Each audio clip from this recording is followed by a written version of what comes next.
graduated from Rowan University in the spring of 2022 with a sports communication and media degree. I got to actually call minor league baseball and G League basketball games while I was in school. And then I graduated, and as soon as I graduated, I went to NFL Films in Mount Laurel, New Jersey. And as much as I loved that experience, I missed putting on the headsets. I decided, you know what, talk is cheap. I have a laptop that's in my house, and so 21 months later, here we are, still on YouTube, calling games and building an incredible loving community on here with the people that I call my Philly freaks with a capital P and a capital H. We go live for every single Phillies, Sixers, and Eagles game, and we do it like old school radio play-by-play style.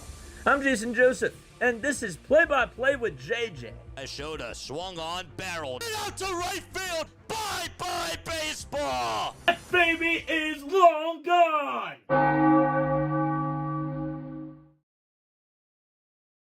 Whoops, there we go. Welcome on in, everybody. Hopefully you're all doing well and having yourselves a very fantastic day. My name is Jason Joseph. This is Play-by-Play with JJ. We are in a rain delay right now, but you know what? We decided, there's other MLB games going on right now, so why not do another little edition of Diamond Zone? I was going to do that a little bit later tonight. But hopefully you guys enjoy this. We're just going around Major League Baseball, and we're doing a little whip around. That's really what it is. And, so our first stop that we're going to go to is Nationals and Royals. They're in the bottom of the ninth with 2 outs. Jonathan India is up at the plate. And so the Royals are down to their final strike. Where are we? There we go. Okay, so then this goes here, and we'll put this over here. All right, so it's 1 ball, 2 strikes. The 1-2 on the way to India is a foul ball. What's up, Kevin? What's going on, chat? How we all feeling? Let us know down below. Would love to hear how everybody's doing. But yes, we are in a rain delay, and so instead of just waiting it out, we decided to come on stream, and we're going to do a little bit of some Diamond Zone. If you love baseball, stick around. I really encourage you guys to do that. So Jonathan India is up at the plate. The count is 2-2 to him. They're in the bottom of the 9th inning. The Nationals trying to get a win, and we'll see if they're able to do so. 2 balls, 2 strikes. And the 2-2 pitch is a high bouncer hit over to shortstop, and the throw over to first by Abrams, it's not in time. And the game continues out in Kansas City. All right.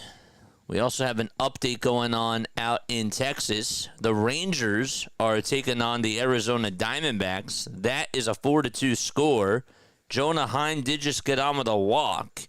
And there's 2 outs still in the bottom of the 8th inning. So these 2 games are in the late stages.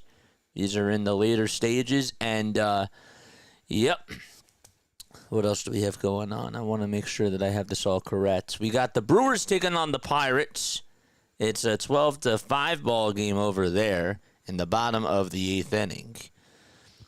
A timeout taken out in Texas. And so back to Kansas City we go. Where is Kansas City? Royals. There we go. What's up, Kevin? What's going on, Paul? How is everybody doing? The ball is 1 strike to Randall Grichuk, and the 0-1 is taken inside for a ball. Jose Ferrer is pitching for the Washington Nationals, trying to close it out.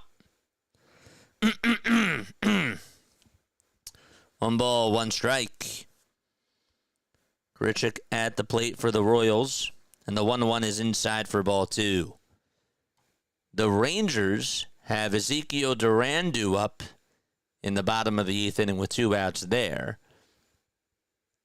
And Duran just took low for a ball. 2 balls, 1 strike, though, to Randall Grichuk. 2 outs. And the 2-1 to Grichuk. This one is popped up over towards shallow left field, and Abrams can't make the catch. He turned over his shoulder and tried to make a game-ending diving catch, could not do so. The runner does go over to third, and the tying run is now 90 feet away from scoring out in Kansas City. A bloop single by Randall Grichuk. And Abrams just could not hang on. So back to the Rangers game we go really quickly. The 1-1 is fouled off over towards the first base side, and it is just a foul ball. First baseman almost caught that. That was a tremendous play. So some drama going on in Kansas City and also in Texas as well. Don't forget to like, don't forget to subscribe, and turn on the notification bell icons too. Let's go. Love the Diamond Zone. All right, here we go. The pitch. And this one's grounded over to short. The throw to second base, and the ball game is over out in Kansas City, just like that. Okay, so the ball game is over. Ferrer gets the save. It certainly got interesting at the end there. And the Washington Nationals are able to come out on top by a final score of 8-7 out in Kansas City. And all righty, so the ball game is over there. The Diamondbacks are now going to the top of the ninth inning against the Texas Rangers. They're down by 2. Rangers could not do anything with 2 outs. So we'll see what goes on there. Now, the Padres currently lead at 7-0 against the Giants. That game is in the top of the 5th inning. 7-0 San Diego. The Brewers are up 12-5. Last chance for the Pittsburgh Pirates as they are in the top of the 9th inning. And then we got the next game. That'll be Mariners and O's at 6:35 p.m. Eastern Time. So we're just going to stick to San Diego and San Fran once this Diamondbacks-Rangers game is done. The Brewers, man, I got to tell you, they are just scorching hot. They really, really are. They are the hottest team in all of baseball, and it's not even close. Not even close, folks. Hit that thumbs up button, subscribe to the channel, turn on the notification bell icons too, and that way you will know when we go live. I like Royal Farms. I like Wawa. It's beautiful. Those are 2 great places. All right. So we can turn this thing off. We'll put the Giants-Padres game on over on the iPad. So we can do that now. And then the Arizona Diamondbacks are now coming on up as they go to the top of the 9th inning. By the way, Bogarts, I believe, did just score on an RBI double by Gavin Sheets. That's in the Padres-Giants game.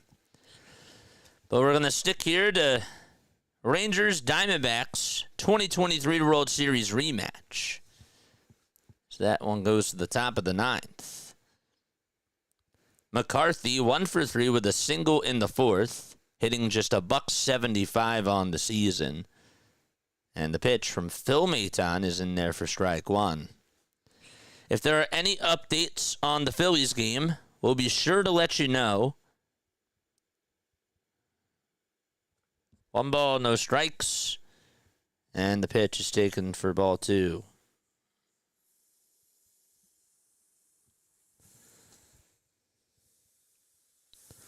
Two balls, no strikes.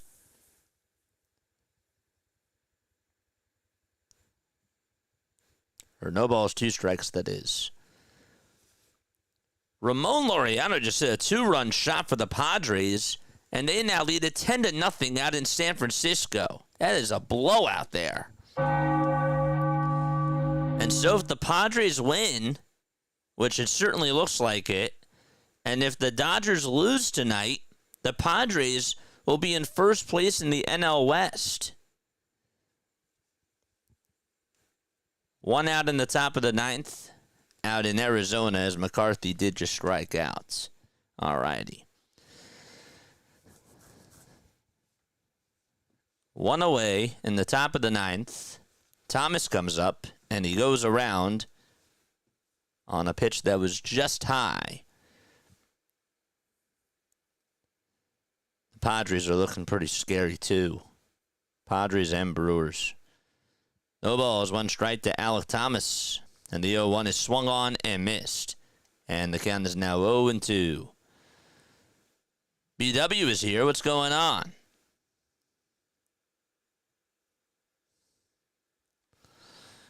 No balls, 2 strikes to Alec Thomas. Just got 3 games going on. Here's the 0-2 on the way. That is taken low. They try to see if he went. He did. And there is out number 2. Can't believe it. But they appealed. He went around, and the Diamondbacks are down to their final out because of that. He did go. That was the right call. Hit that thumbs up button, folks. And also, go subscribe to BW as well. He calls a great game. Drop that link down below, mods. James McCann is up at the plate, and the pitch is taken down for a ball. If you guys did not see my announcement over on my YouTube page, you should definitely go check that out. A lot of stuff coming up for this channel. 1-0, and that is taken down for ball 2. And people are going to be like, well, JJ, you're going to burn yourself out. Trust me. I appreciate the concerns. I appreciate that. But I really want to do this. I'm really going to try to push myself. 2-0 pitch on the way. Fly ball. This one's hit out to deep left field. It's a 1-run ball game in the top of the 9th as McCann lifts one out to deep left for his 3rd homer of the season.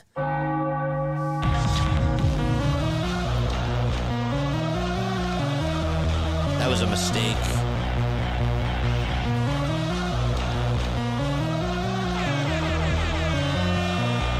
That thing was absolutely crushed. And so the tying run is coming up to the plate.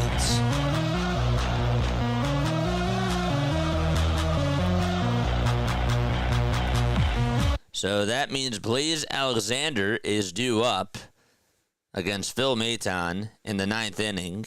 And the pitch is inside for a ball to make it a 1-0 count. JJ is young. He'll be fine. I know my limits, you know. But I appreciate the concern because I know that it comes from a good place. But I really want to do this. I really want to try to push myself. Yeah, I believe I can do everything that I just said. I will do it.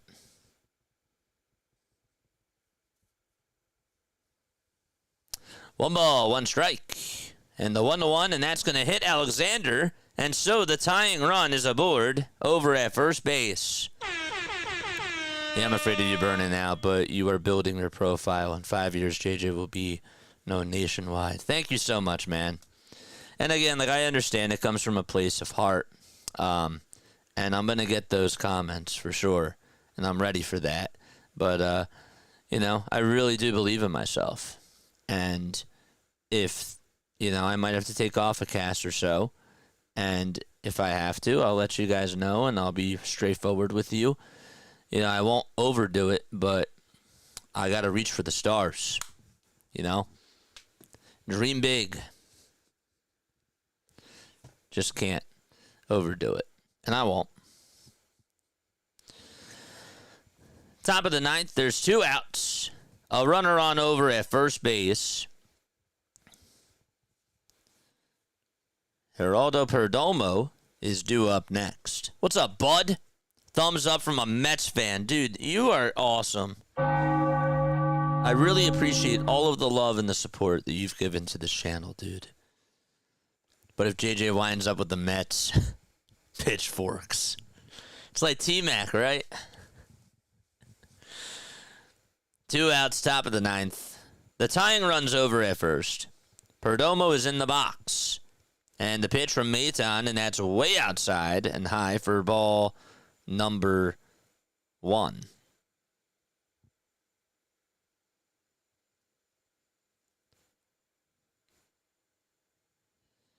Big pitch coming up here. And here it comes. That's up high and outside for ball 2.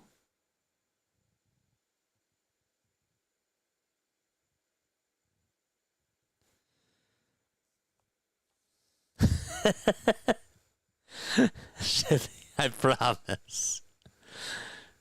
2 balls, no strikes. The 2-0, and that's outside again for ball 3. What is going on here? It was 4-2 with nobody on and 2 outs. Now it's a 4-3 game with 2 outs. A runner on at first and a 3-0 count to Perdomo. The 3-0 pitch. That's down and in, and all of a sudden, the tying run is in scoring position. Again, we're in a rain delay. So in the meantime, we're just doing Diamond Zone.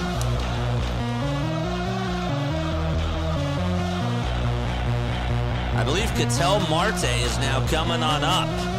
And we know what he did last night. He had that huge home run. He's looking to be a hero again. This time on the left side. And the first pitch is in there for strike 1 at the knees. Don't forget to like. Don't forget to subscribe. This is MLB Diamond Zone, folks. We were going to do it later tonight, and we still might do it. 0-1, and that's outside for ball 1. We did it last night. We do like a little whip around throughout Major League Baseball. We're sort of like the Scott Hansen of baseball. It's so great. I'm not saying that I am Scott Hansen. 1-1 to Marte. Another fly ball. Another one hit out to deep right field. He's done it again. 2 nights in a row. Storybook for Ketel Marte.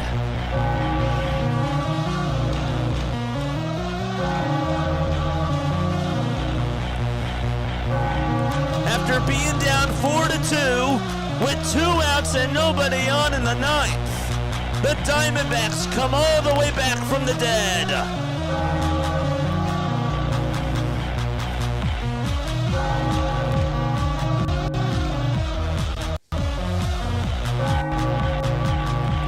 And Ketel Marte, he did it last night in the 9th, and he does it again in the 9th on the next day. That's wild. 2 outs, top of the 9th. Here comes Corbin Carroll. And now the Rangers have their backs against the wall. 1 ball, no strikes to Corbin Carroll. The 1-0 on the way. This one's lined out to right field. That's caught. And so we're going to the bottom of the 9th inning.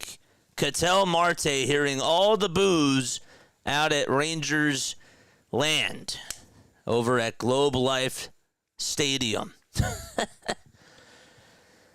So we go to the bottom of the 9th out in Texas. Dude, I am cutting that call. That was an awesome call. That was sick. Who would have thought? Rangers have really cooled off. Rangers suck. How about Ketel Marte owning them? Ketel Marte, man. Somebody asked, would it take a stop for him? Yeah, he's there. Everybody wants to say that Corbin Carroll is their face of their franchise. I would argue that Ketel Marte still is. I would make the argument and say that he is definitely still their best player. A .297 average for him. Now 23 homers and 54 RBI. I believe 54. I don't know if this updates in real time, but yes. That is crazy. By the way, the Giants are in the bottom of the 5th inning. They currently trail 10-0 as they are in the bottom of the 5th. Pirates and Brewers did just finish up not too long ago. It was a 12-5 finish out in Milwaukee. This is the Diamond Zone, folks. If you guys enjoy it, make sure that you hit the thumbs up button, subscribe to the channel as well. The next game will start at 6:35, and that will be Mariners-Orioles. Then you got Marlins and Guardians at 6:40. And if there's any updates on the Phillies, of course, we're going to go back to that. But they are currently in a delay as we speak. All right. So Marte, there he is over at second base. And And out to close it for the Arizona Diamondbacks will be Andrew Sal-Frank with a .69 ERA. This will be his first save opportunity. And the first pitch to start off the bottom of the ninth is in there for strike one. Sam Haggerty is going to be batting on the right side. And the pitch to Haggerty, and that's chopped foul towards the third base side. So it's just these two games on. Diamondbacks, Rangers, and Padres, Giants. No balls, 2 strikes in the bottom of the ninth. And the Rangers trying to get the tying run up at the plate.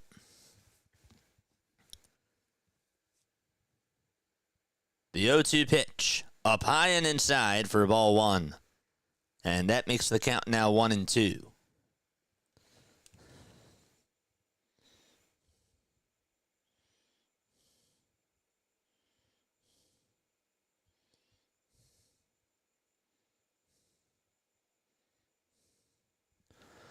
One-two pitch. Fly ball hit over towards shallow right center field. Carroll's there. Catch made. 1 out in the bottom of the ninth.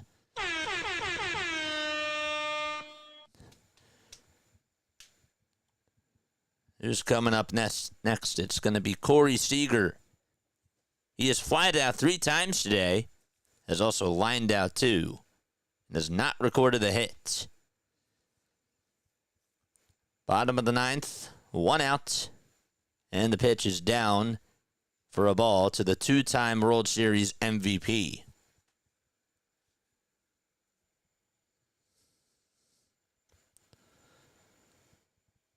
The 1-0 pitch. This one's grounded back up the middle. Second baseman backhands it, throws it over to first, and it's in time for out number 2. Texas down to their final out.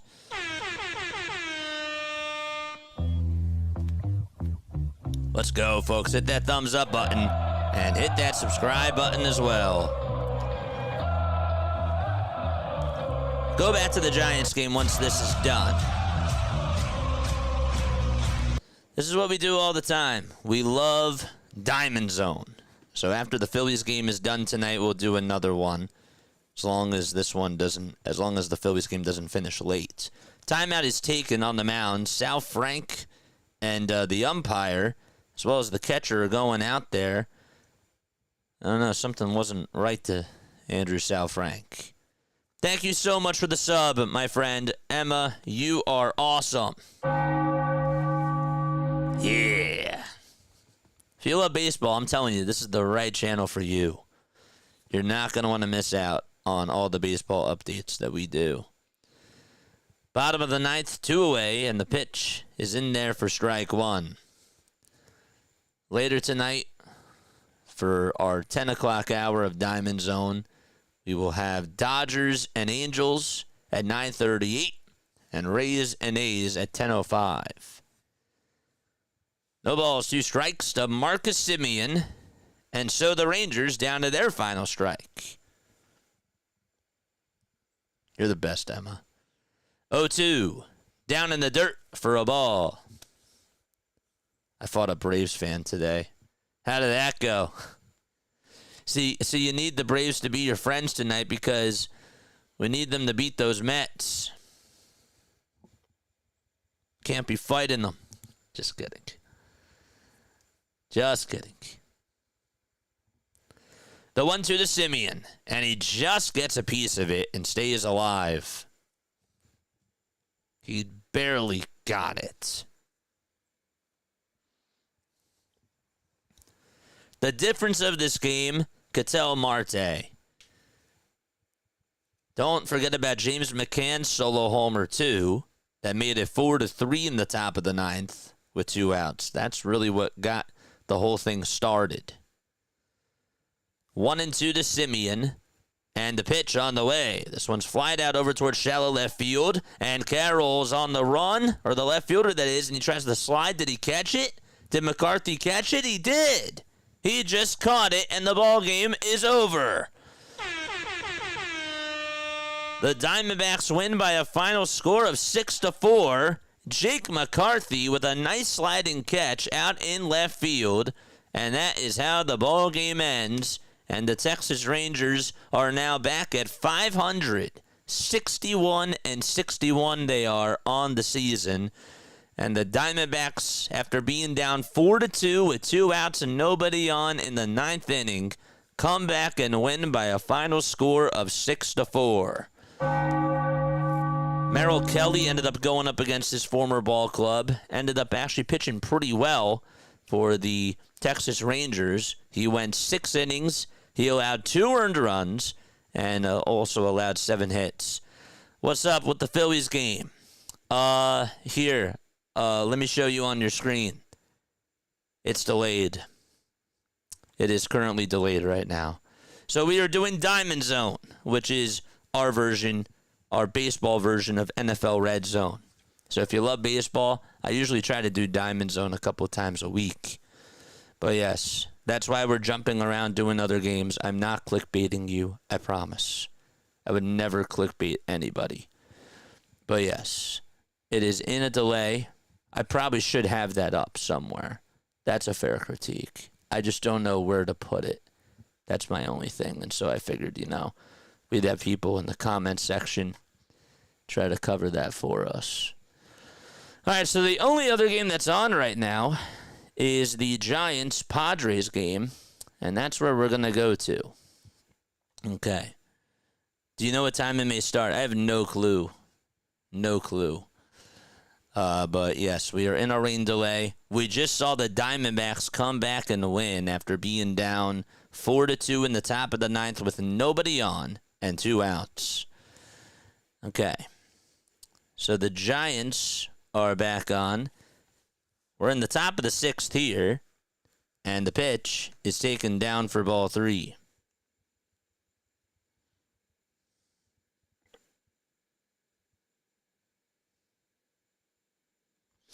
First pitch is going to be at 6:10. All right. Andre, thank you very much. Thanks for the update. So until then, we'll just do Padres-Giants, and we'll let the time fly by. Still going to go on at 9:30 for Diamond Zone.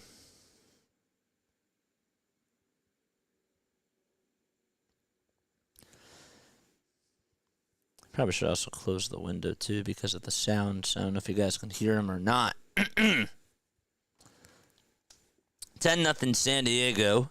They're in the top of the 6th inning with 1 out. And the pitch to Merrill. Line drive, and that's caught over at first base by Dom Smith for out number 2. Hit that thumbs up button. If you guys enjoy Diamond Zone, please feel free to check out more of our coverages that we do. We love doing baseball, and I'm really trying to push out and pump out the content as much as possible. 2 away, top of the 6th. 10-0 San Diego out in the Bay Area. These are all the final scores from today. Diamondbacks came back to beat Texas 6-4. The Nationals, they hung on to win 8-7 against the Kansas City Royals. The Brewers won 12-5. The Tigers shut out the White Sox 1-0 today. And the Rockies, well, they were actually able to take care of business against the Cardinals again, and they played spoiler. 6-5 final score there. 1 ball, 1 strike. That's to Bogarts for the San Diego Padres. Beck is pitching. The 1-1. That is up high and inside for ball 2. Hit that thumbs up button and subscribe to the channel. What in the Diamond Zone is going on? 6:10 p.m. is the first pitch. 2-1. It's a foul ball. Michael, the Giants are getting rocked. How are you today? Are you getting rocked? No, I'm kidding.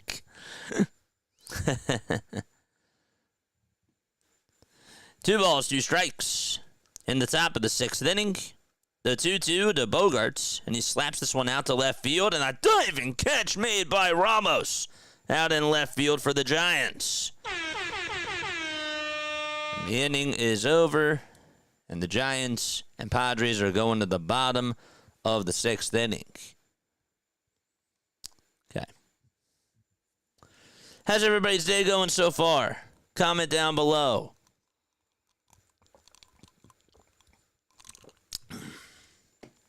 I guess it was smart that I came on early anyways. Guess it wasn't really such a bad idea. Keep subbing, keep liking. If you're over on Twitch, you're more than welcome to follow me on there too. Michael says we're all getting rocked. Hopefully not the Phillies today.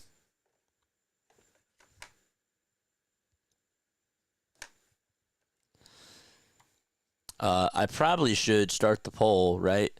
Please hit that thumbs up button. We're going to try to get to 300 likes again and continue our grind to 10K before the end of the year.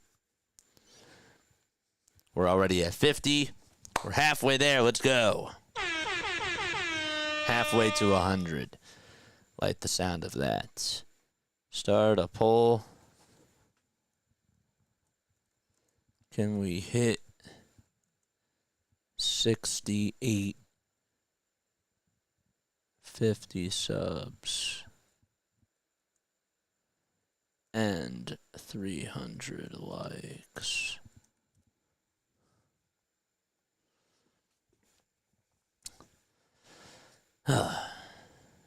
What's up, chat?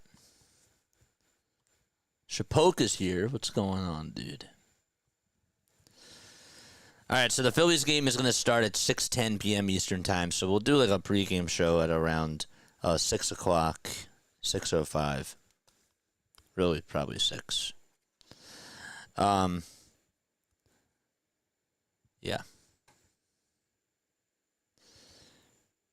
Comes Rafael Devers. The first pitch is popped up out over towards the right side. Tatis Jr. is in foul territory. He'll make the catch, and there's the first out of the bottom of the 6th inning.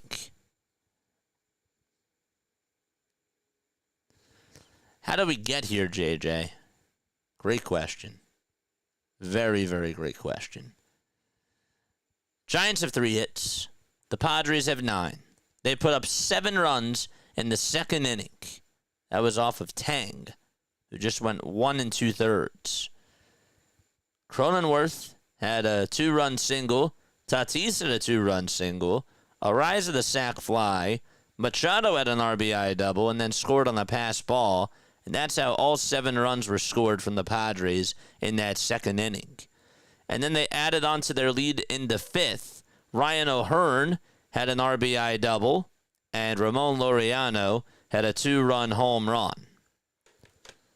It's no balls, 2 strikes to Casey Schmidt. The guy that's pitching is Nick Pivetta. Pivetta, 5 1/3, 3 hits allowed. He does have 2 strikeouts, no runs. No balls, 2 strikes. That's to Casey Schmidt. The 0-2 pitch. There's a swing and a miss. And out number 2 recorded in the bottom of the 6th inning by Nick Pivetta. I really would like to post that short. You know what I'm actually going to do? Once this inning is done, right, what time is it? 5:38. Once the top of the 7th inning is done, I'll cut that short. I'll post it, and I'll be in a break, and then we'll do pregame. I think that that's fair. I really want to cut that Ketel Marte short.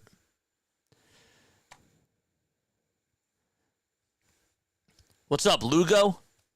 1 ball, 1 strike. Phillies game is currently in a rain delay. Just have to keep mentioning that. They'll be back at 6:10 p.m. Eastern time. That's when they're going to start the game. 1-1 pitch, and this one is fouled off. And the count is 1-2. I believe that that's what we're going to do. Let me pull up this short and see if this will work. 1-2 on the way. That's going to bounce in the dirt for ball 2. YouTube Shorts. Let me scroll all the way down. All the way down. 2-2 to Dom Smith. Pavetta gets the signs and the pitch. Strike 3 called right down Broadway, and the inning is over. The Padres and Giants are going to the top of the 7th inning. I will take a very quick step off. I just want to see if this is the right video.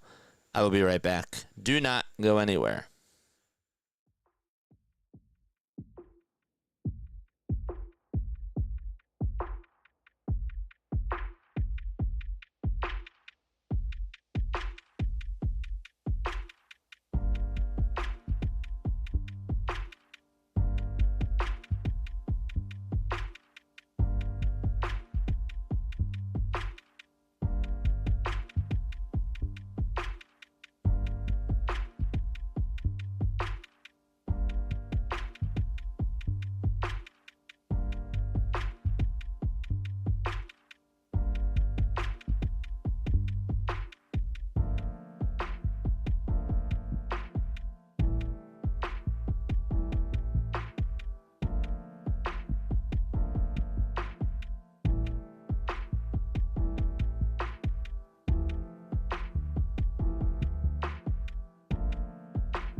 Alrighty, we're back. Here we go.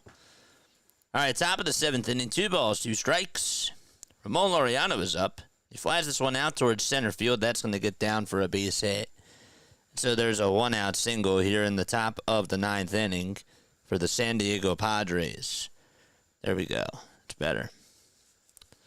What's going on, folks? Hit that thumbs up button, subscribe to the channel as well, and turn on the notification bell icons too. So the Phillies are currently in a rain delay. They're going to get started at 6:10. And once this inning is done, I'm going to go cut a YouTube short really quickly. And then we'll get started. So that was the right short. I got it right where I wanted it. The ball is 1 strike.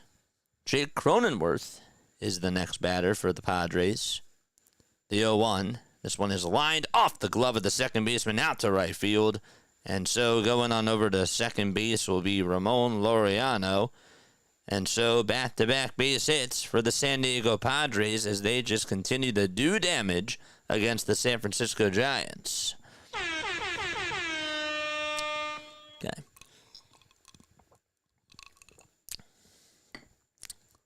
So we can also take this off. Just realized that for 1 second. Then we'll interact with this guy. Put this here. Put the box score up. Nice. And then put Diamond Zone back on. Elias Diaz is due up next. And there's the 1-0, and that's in there for a called strike. Hit that like button, hit that subscribe button as well, and turn on the notification bell icons. Chat. We do Phillies, we do Sixers, we do Eagles. We also do a lot of baseball coverage on here. If you love baseball, this is the right channel for you. I do play-by-play pretty much for like 4 games at once. That's what MLB Diamond Zone is all about. It's really, really cool. If you guys love listening to baseball, Diamond Zone is the best thing. It is so cool. Can it be a little bit chaotic at times? Yes. But if you love baseball, if you're into fantasy baseball, it's great. Right, chat? 1-2 on the way. Swing and a miss. And there's out number 2 in the top of the 7th inning. Cha-ching. Yeah. He's doing it live. By the way, I also forgot that I got to update my emotes. I do. I did not do that. So let's do that right now as we speak. I got everything all set up, and then it's like all of a sudden, whoop, forgot that was this thing that I had to do. There's a lot. Just don't eat the baseball, says Shapoke. Makes me think about the Beauty and the Beast line. It really does. 1-0 pitch to Tatis. Ground ball base hit again for Tatis. He's been a hitting machine today. The throw to the plate, definitely not in time. And San Diego adds on to their lead. An RBI single by Fernando Tatis Jr. Okay. And that makes it now 11-0. What's up, Scott? How are you? All right, so let's change the emote. Get rid of Ranger. Bye, Ranger. Didn't pitch well yesterday, but we hope that you're all right. It's Sanchez Day. It is Christopher Sanchez Day. So let's update that. Let's update the title. And now we have the correct emote. Great. Refresh your page. I just had a bowl of baseballs. Did you? Didn't they have like those like Cookie Crisp cereal with like baseballs? Scott, thanks so much for the 1 month, man. The pitch. This one's grounded foul over towards the first base side. Very, very nice. Thank you so much for the 1 month. Yeah. Okay, so I can get rid of... Oh, shoot. Keep editing. I didn't do this right. I gotta make it vertical. What am I doing?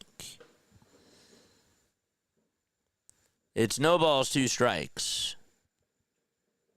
I believe... Wait a sec. Okay.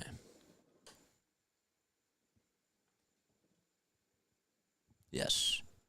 That is He's correct. Done it again! Whoa, that's crazy. I forgot that I left it on. Alright, so now we export this. Making a short live. It's wild. Update on the Phillies start time. 6:10. 6:10 p.m. Eastern time. 1 ball, 2 strikes to Luis Ariz. In the meantime, enjoy some Diamond Zone. We got another one of those tonight at 9:30. The pitch to Ariz, ground ball towards the right side. Second baseman has it, throws it over to first. The inning is over, and we're going to take a step off. All right, we will be back in 10 minutes, and yep, I will see you all then. We're going to make this short, and then we'll do pregame for the Philadelphia Phillies. All right, see you in just a little bit. Don't go anywhere.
graduated from Rowan University in the spring of 2022 with a sports communication and media degree. I got to actually call minor league baseball and G League basketball games while I was in school. And then I graduated, and as soon as I graduated, I went to NFL Films in Mount Laurel, New Jersey. And as much as I loved that experience, I miss putting on the headsets. I decided, you know what, talk is cheap. I have a laptop that's in my house, and so 21 months later, here we are, still on YouTube, calling games and building an incredible, loving community on here with the people that I call my Philly freaks with a capital P and a capital H. We go live for every single Phillies, Sixers, and Eagles game, and we do it like old school radio play-by-play style. I'm Jason Joseph, and this is Play-by-Play with JJ. I showed a swung on barrel out to right field. Bye-bye baseball. That baby is long gone. Greetings, everybody, and welcome on into another edition of Phillies Play-by-Play here on Play-by-Play with JJ. My name is Jason Joseph. Hopefully, you're all having yourselves a very fantastic night. If you are new to the channel, hit the thumbs up button, hit that subscribe button as well, and make sure that you turn on your notification bell icons too, and that way you will know when we do go live. Not only do I cover the Phillies on here, I cover the Sixers, I cover the Eagles. We do a lot of baseball content. Sunday Night Baseball is something else that we do, and we also do MLB Diamond Zone, where we call 3 to 4 games at once, and we just hang out, and we have a lot of fun. If you're a big baseball fan, if you're into fantasy baseball, this really is a good channel for you guys, for sure. Fantasy baseball specifically for Diamond Zone, just to check up on your players and that type of a thing. The Phillies are going to be taking on the Cincinnati Reds tonight. They were in a rain delay, and the game is supposed to start at 6:10 p.m. Eastern Time. The tarp is off the field. The players seem like I see people on the field. The skies are starting to clear up. It's starting to get pretty sunny again out over towards the left side of the ballpark when you're facing the ballpark. So, yeah, Christopher Sanchez will be on the hill tonight for Philadelphia. It is 76 degrees out in Cincinnati, Ohio. Winds are blowing northwest at 7 miles per hour. As we mentioned before, Christopher Sanchez is on the hill for Philadelphia. Hunter Greene will take the rubber for the Cincinnati Reds. I would love to hear what your final score predictions are down below, and also tell me who your standout players of this baseball game will be. I'm going to take one quick step off. I will be back in less than 1 minute. All right? I will see you very, very soon. Don't go anywhere. We'll be right back.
Alrighty. So we are back on now. The Phillies starting lineup, it'll be this. It'll be Trea Turner batting in the leadoff spot, hitting first. Kyle Schwarber hitting second. DHing tonight. Bryce Harper is playing over at first base, and he'll be batting third. Fourth will be JT Realmuto, who is the catcher. Fifth is Nick Castellanos out in right field. And sixth will be Brandon Marsh out in left field. Seventh is Harrison Bader playing in center field. The second baseman is Bryson Stott. He'll be batting eighth. And Otto Kemp in the 9-hole playing over at third base. So just to recap, it's Turner, it's Schwarber, it's Harper, it's JT, Castellanos, Marsh, Bader, Stott, and Kemp. And those are all the 9 starters for the Philadelphia Phillies, who will be facing Hunter Greene for the Cincinnati Reds. Greene, 26 years old. Last time he pitched was on June 3rd, and he went 5 innings, allowed 2 earned runs, also gave up a homer as well. So he is on the hill. This will be his 12th start of the season. He's gone 59 2/3. He has struck out over 70 batters, 73 to be specific. But yes. So Greene did return to the rotation, and he's been out since June 4th with a strained right groin. So that same injury actually sidelined Greene for 2 weeks in May. So he is back out there in action for the Cincinnati Reds. All right, we're ready to rock and roll, baby! Love it. Absolutely love it. Drop a Phillies emote in the chat. It's time for Phillies baseball! Let's go. I'm ready. I am so ready for it. Williams says I'm going to go 7-3 Philadelphia. Eagles says I'm going to go 6-4 Phillies. Seema Fox says 5-2 Phillies. Schwarber MVP. It's King Kyle, baby. King Kyle. Love it.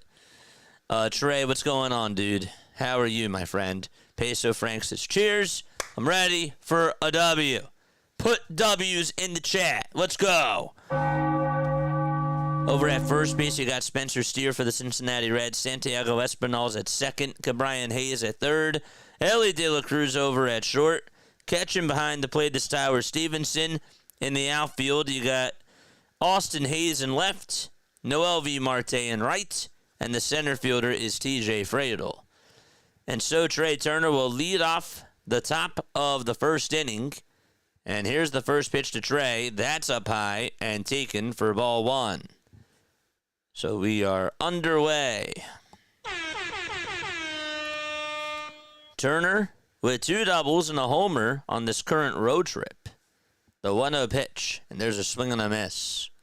Sorry about the scoreboard. I'm hoping that it'll refresh soon for everybody. It's out of my control. There it is. Nice. Right on cue.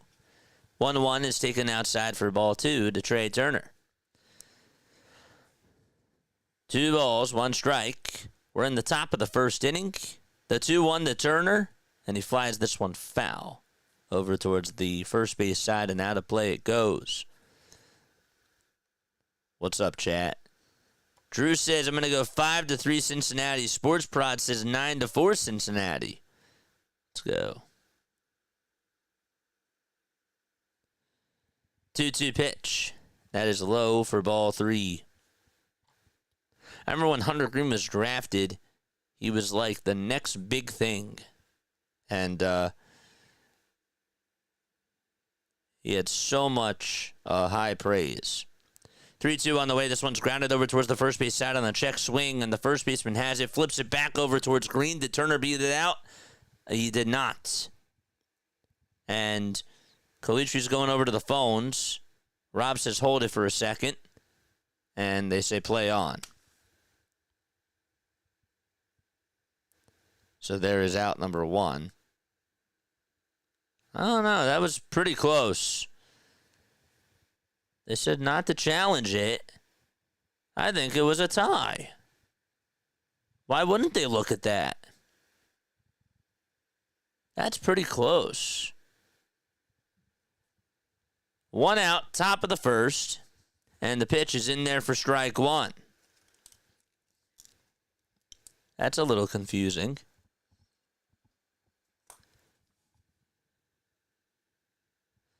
Pitch to Schwarber. There's a swing and a miss. Please stay under 9. I'll try. You saw the same thing I saw, right, Hardcore? Saw the same thing I saw. No balls, 2 strikes to Kyle Schwarber. 10 seconds left on the pitch clock. The 0-2 pitch. That's low for a ball. Did my short post? Can somebody double check? It was really close. It was. 1 ball, 2 strikes to Kyle. And the 1-2 is down for a ball.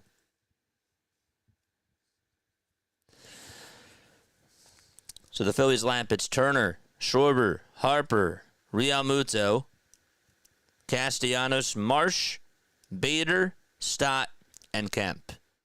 2-2 pitch. That's just outside for ball 3.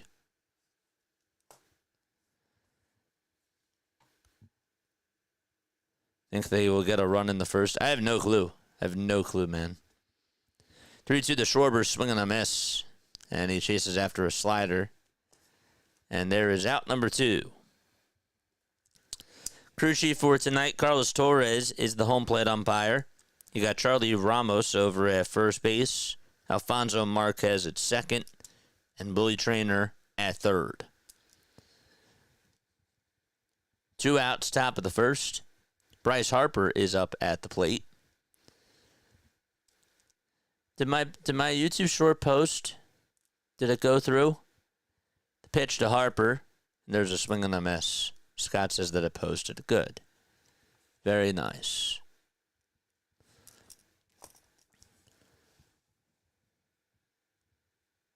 No balls, 1 strike to Bryce Harper. And the 0-1 is grounded foul towards the first base side. We have 201 people tuning on in. Hit that thumbs up button. Subscribe to the channel as well. And make sure that you guys turn on the notification bell icons too. Good. Thanks, chat. 0-2 pitch. Swing and a miss on a fastball right down the middle at 101. That's why he's gotten a lot of hype. And so we go to the bottom of the first inning. Phillies go down 1-2-3. And the Reds are coming on up to the plate. He is just, when he's on, he's just a great pitcher. Okay. All right. Hi, everybody. Hello. I'm so happy to see you guys on here. TJ Fredo will lead off the bottom of the first. Spencer Steer is batting second. Elly De La Cruz hitting third. Miguel Andujar batting in the cleanup spot, batting fourth. Austin Hayes, the left fielder, batting fifth. Noelvi Marte out in right field. He'll be batting sixth. You got Tyler Stevenson batting seventh, catching behind the plate. Batting eighth is Santiago Espinal, who's over at second base. And batting ninth is Cabrian Hayes, and he is the third baseman. So just to recap, it's Fredo, Steer, De La Cruz, Andujar, Hayes, Marte, Stevenson, Espinal, and Hayes. All right? And so we are going to the bottom of the first inning at a Great American Ballpark in Cincinnati, Ohio. Why did the game start late, JJ? Because it was in an hour delay. It was exactly 1 hour. The game was supposed to start at 5:10 p.m. Eastern Time, and instead got underway at 6:10 p.m. Eastern Time. All right. Christopher Sanchez will head out there to pitch for Philadelphia. His ERA is third best in all of baseball with a 2.36. He is also 11-3 on the season with 151 strikeouts. And TJ Fredo will lead off the bottom of the first inning. Sanchez gets the signs and deals and fires a sinker on the outside corner for strike one. Sanchez in his last start went 6 innings, allowed 6 hits, 1 earned run, 1 walk, and 6 strikeouts against the Rangers. The next pitch is inside for ball 1. He's been really sharp. 1 ball, 1 strike to TJ Friedl, hitting .274 on the season. And the 1-1 pitch is swung on and missed. Friedl has never faced Christopher Sanchez before.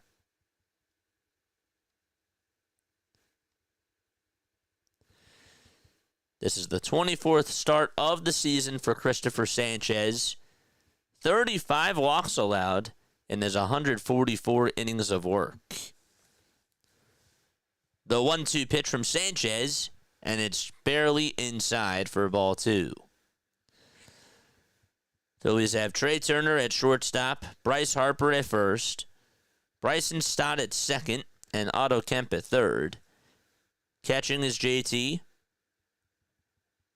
And the 2-2 is down in the way for ball 3. Nick Castellanos is out in right field. The left fielder is Brandon Marsh, and the center fielder is Harrison Bader.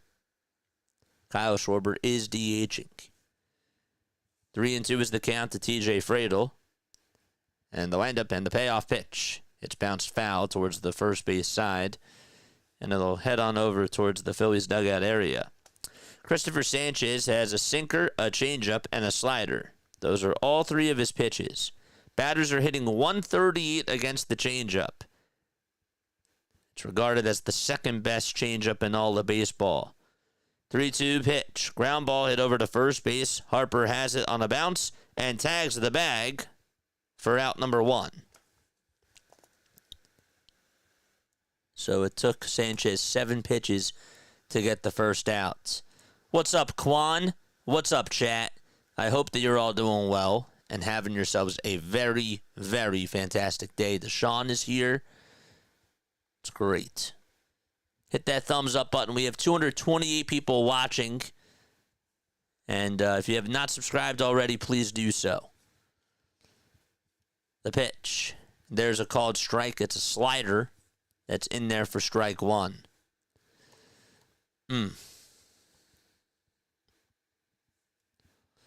Steer with 14 homers and 57 RBI this year.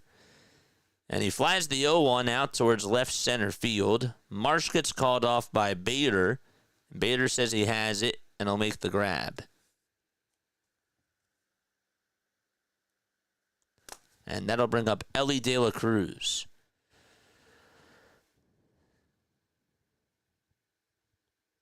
The last time that Christopher Sanchez actually went up against the Cincinnati Reds, it was back in 2024. And in that outing, well, he just went 3 innings, allowed 4 hits, 5 runs, 1 earned run. He walked 3 batters and he struck out 3. Here's Elly De La Cruz, and he takes the first pitch in there for strike 1. Thank you so much for the sub. And Bill, thank you for the sub. And shout you out before. 0-1 on the way. It's topped over towards shortstop. And Turner has it, picks it up, fires across the diamond, and the inning is over. We are heading to the second inning. Phillies and Reds are scoreless so far. Okay. Great. I'm so happy to see everybody on here. It makes me smile. Very, very much so. How's everybody's day going? How is everybody's day? Let us know down below. What'd you guys do today? Did you guys have a good day at work? Did you guys have a nice day, or was it just meh? Was it okay? Was it bad? Was it good? Was it terrible? Was it fun? Let me know. I know. I'm a little bit chatty today.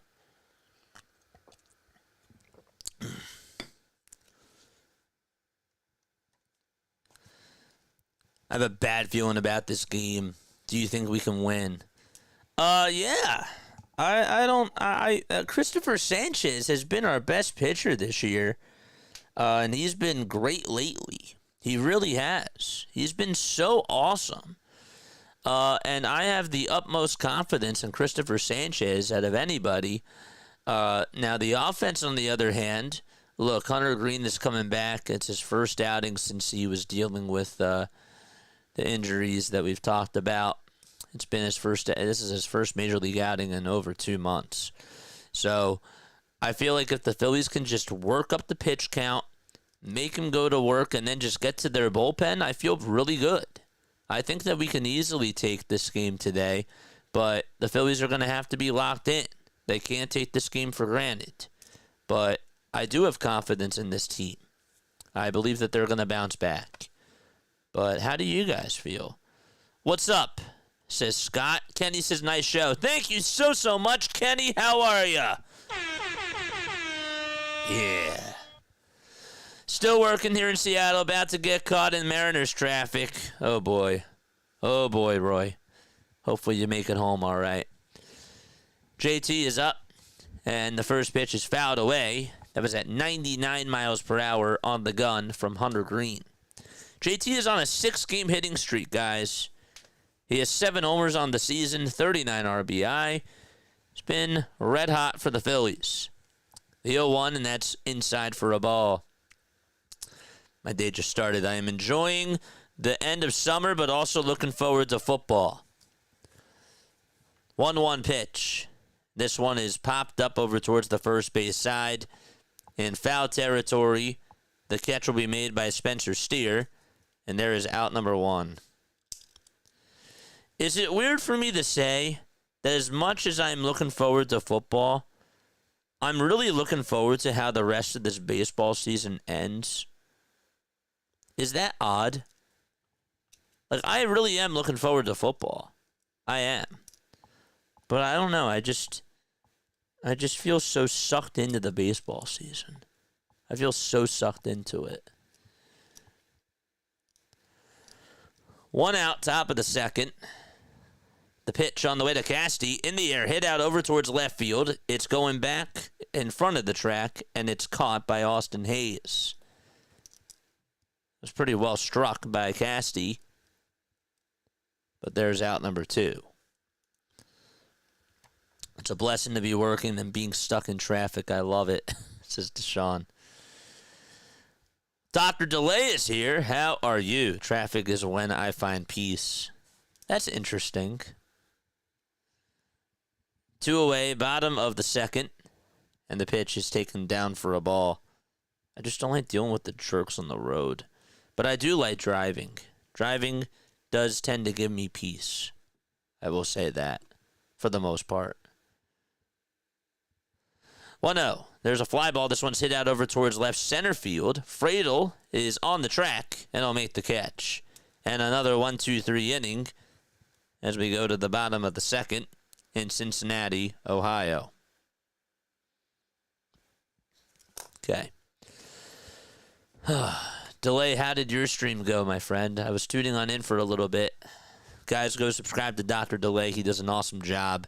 He does an old school radio play-by-play style, kind of like us, and he's really good. And I want to continue to help his channel grow.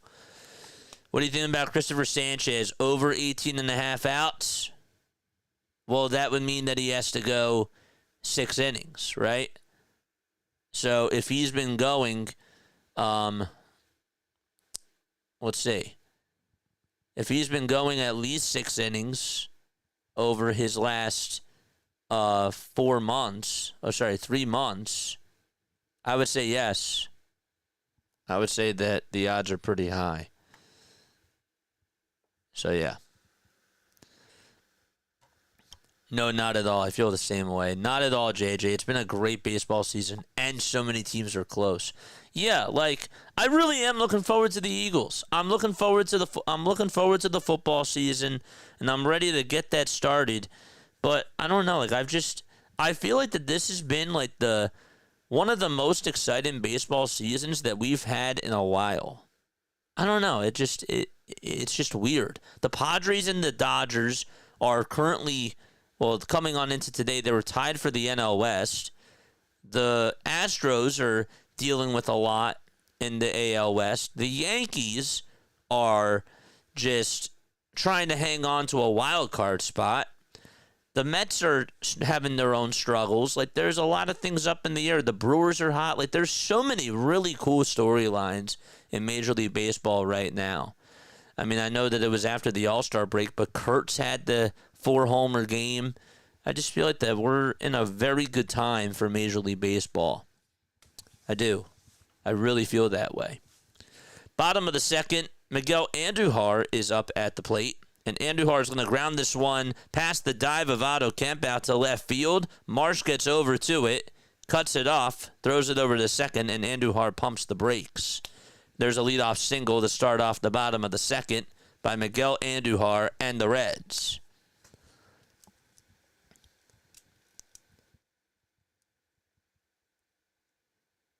I was thinking maybe that was a similar pitch that he got when he hit the home run in last night's game. Kemp was just a step late to get over to that ball. Here comes Austin Hayes. And the pitch to Austin is a changeup right down the middle for strike one. Thank you so much, Michael. How come I never get a bell when I say what's up? Oh, I gave you a bell the other day, but I'll give you a bell. See, now everybody else is going to want the bell. 0-1, ground ball down the left field line. That is a foul ball. Just inches. The ball just stayed foul, yep. No balls, 2 strikes. Hayes hitting .252 on the season.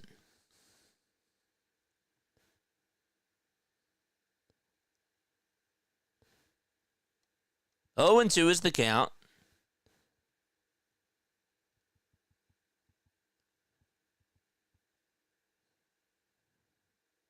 Five seconds left on the pitch clock. And here's the 0-2 to Hayes. It's off the plate for a ball. Phillies are 5 games above the Mets in the NL. I think I said 6 games. I meant to say 5. They're also 12 games above the Miami Marlins. That's in the NL East. 1-2 pitch. That's low and inside for ball 2. Meanwhile, the Reds, they are 5.5 behind the Chicago Cubs for second in the NL Central. Don't think anybody's going to catch up to those Brewers. They've won 12 in a row. 2-2 pitch on the way to Hayes. It's a foul ball.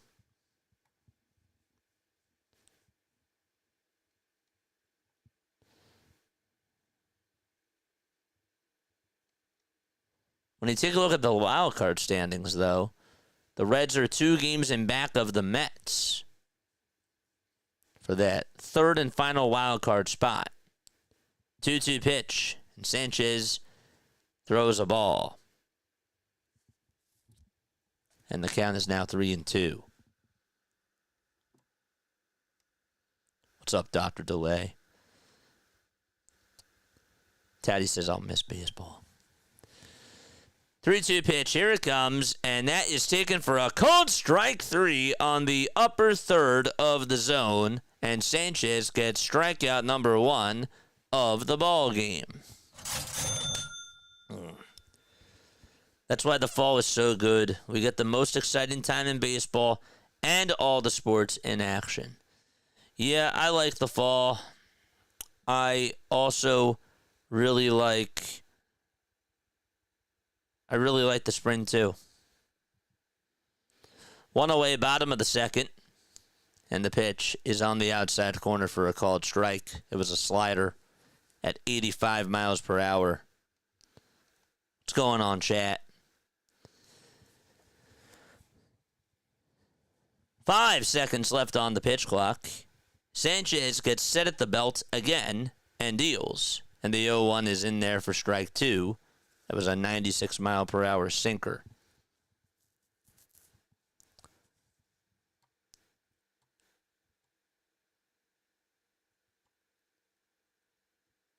It's hard to believe that the Cubs and the Dodgers are currently tied. The Cubs actually, if the regular season ended right now, would have the first wild card spot. 0-2. That's wide for a ball. The Reds are 5 games above 500. 1-2 is the count. We're in the bottom of the second. 1 away. And the 1-2, here it is. It's inside for ball 2.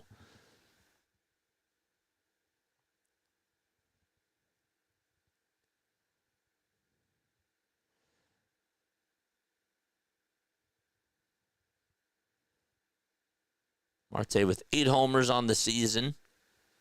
That is 8th best on this Reds team. Also has 33 RBI. 2-2 pitch. Foul ball.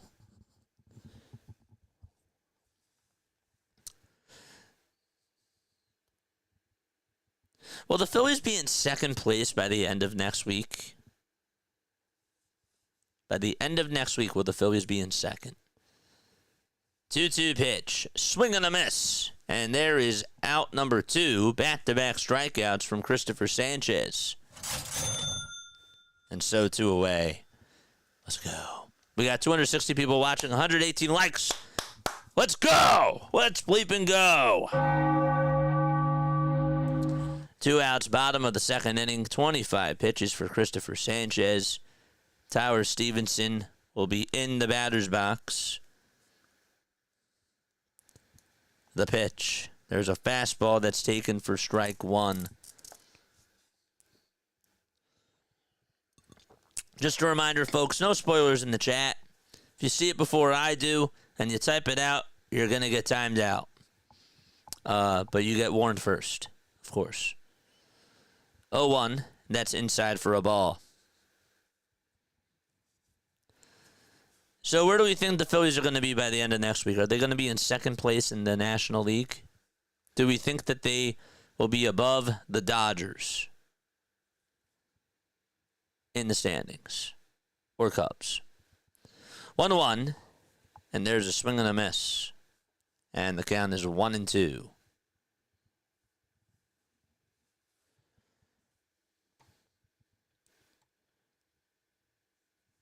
One ball, 2 strikes. 5 seconds left on the pitch clock. And here's the pitch.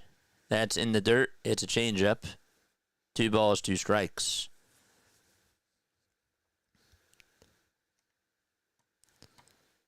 Phillies do play the Nationals this weekend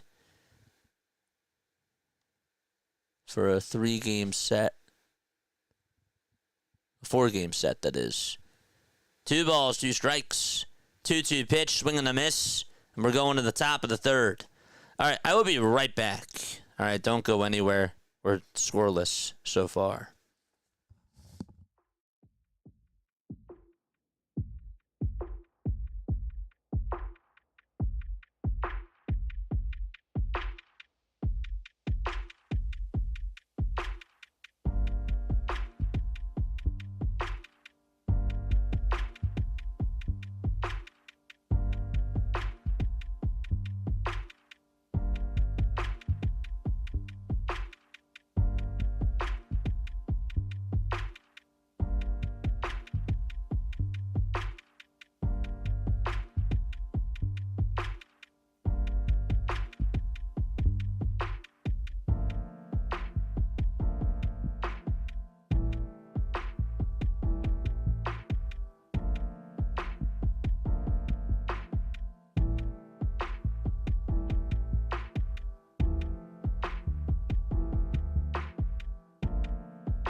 Alrighty, we're back in the swing of things. Hit that thumbs up button, subscribe to the channel as well, and turn on the notification bell icons too.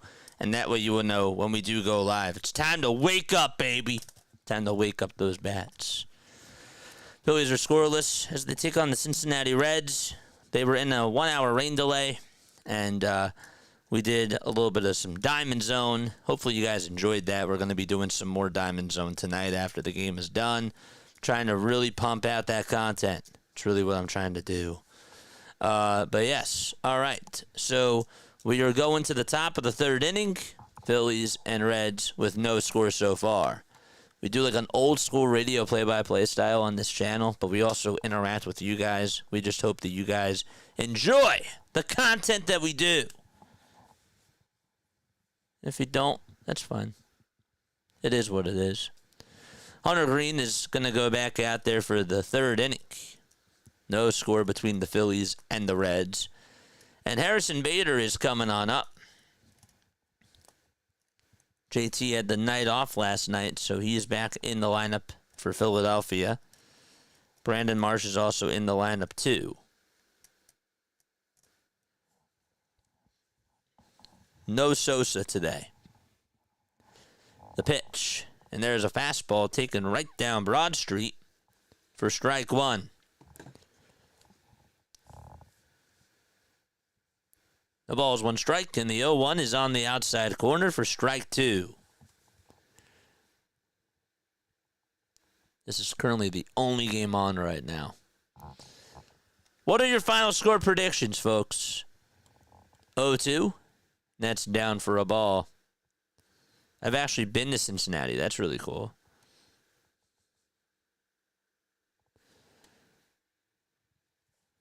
Have you been to Great American Ballpark?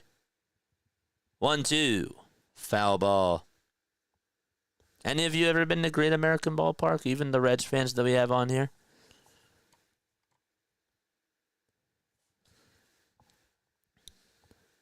Bader hitting .292 in his career against Cincinnati. Here's the 1-2. It's popped up over towards the right side of the infield. The second baseman, Espinal, is there. The catch is made. And there is the first out of the third inning. I was at Great American Ballpark last night. Were you really? That's so sick. Well, I'm sure it was sickening after watching the Phillies lose. But yeah. That's still really cool, though. Here's Bryson Stott. And Stott takes a four-seamer at 99. That's in there for strike one. Never been there, but was only a few minutes from it. 0-1 the Stott. This one's flied out over towards left field, and that's a foul ball. Never been to Great American Ballpark, just the city. What did you do in the city? Where'd you go in the city? Shivy says the greatest American ballpark is the bank. Yeah, that's so true. It's true. Yes, sir, it definitely was, but we still had a great time. That's good. That's good. It's good. I'm happy that you had a good time. No balls, two strikes. We're in the top of the third. The 0-2 pitch to Stott. This one's fouled away. I like our Phillies broadcasters and play-by-play guys. Let's go, Phillies. Let's go!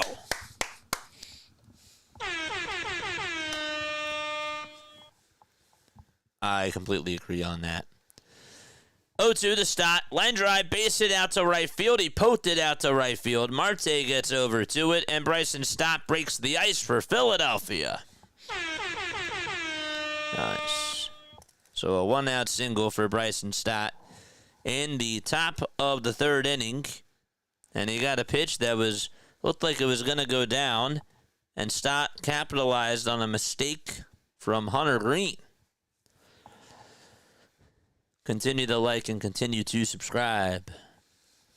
Otto Kemp is up at the plate now, and Kemp takes low and outside for ball one.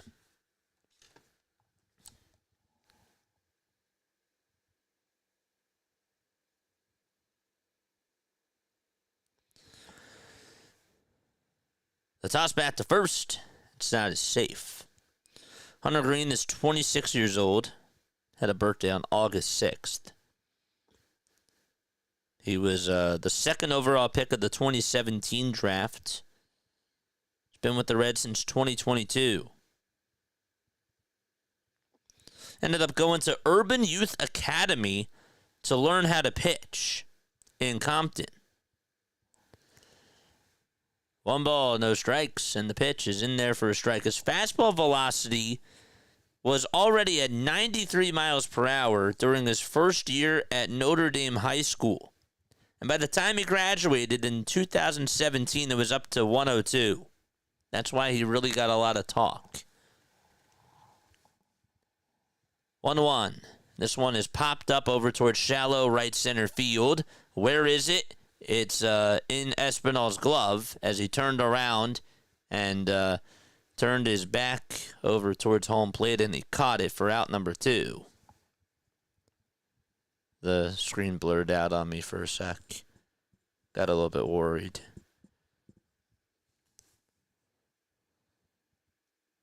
So Espinal did catch it.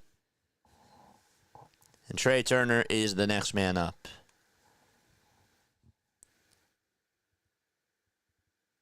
Made a throw over to first, and Stott got back in there safely.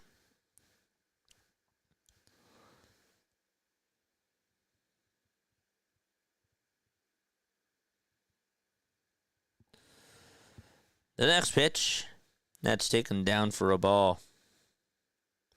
When he was also in high school, he played shortstop when he wasn't pitching. And during his 4 seasons in high school, he had a 1.62 ERA in 121 innings.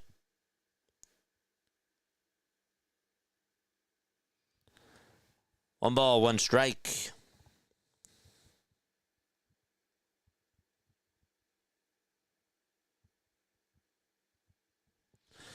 1-1 to Turner. Fly ball. This one's hit out over towards left field, and Hayes won't get there. It bounces in front of him, and so Turner gets on with a single. Stott stops at second, and we have 2 runners on in the top of the 3rd inning for Philadelphia. Let's go.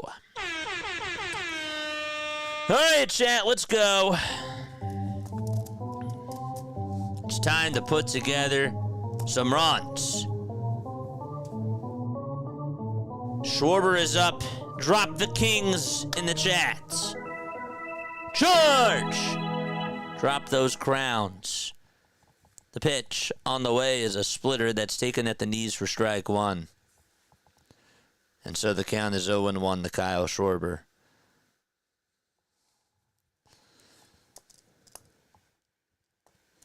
Five seconds left on the pitch clock. Here's the 0-1. Swing and a miss on a pitch at 100 miles per hour.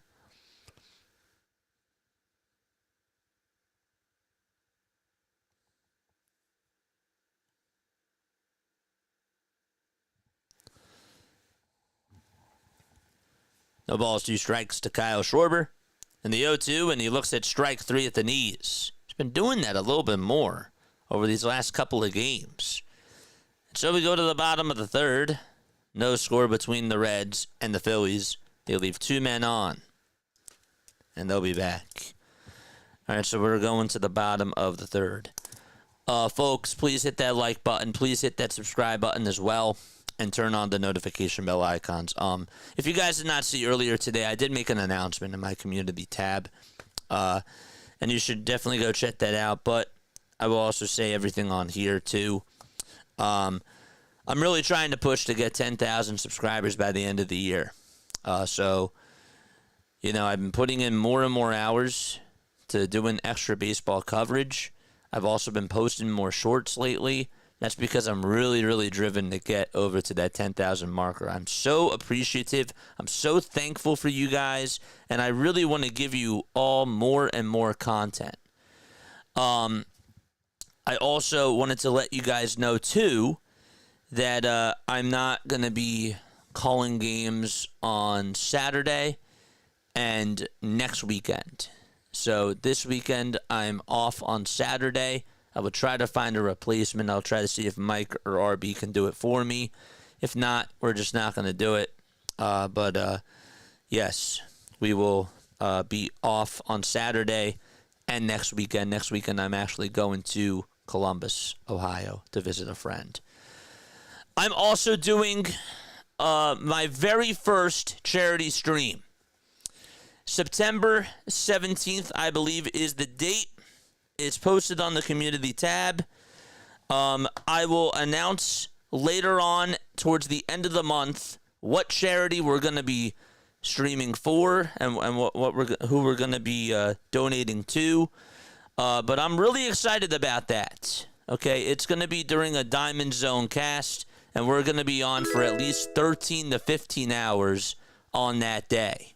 So I wanted to put that out there too. More info about that once the day becomes closer. It's actually, September 18th.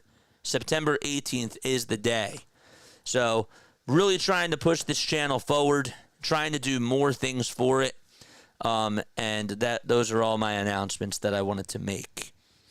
I did post it on my community page as well, so you can go check it out over there. There's more info. 1-1 as we start off the bottom of the third. Christopher Sanchez back out there on the hill.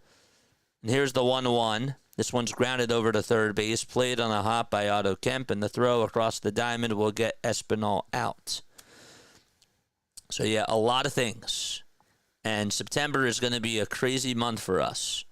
But we're going to do our best to put out all the content that we can. And I'm excited.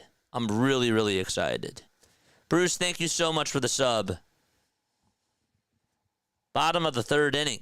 Cabrian Hayes is up at the plate. And the pitch is in there for a strike. But yes, mark your calendars for September 18th. That's a Thursday. I'm doing a 13 to 15 hour stream that day. And we're going to be doing a charity fundraiser on stream.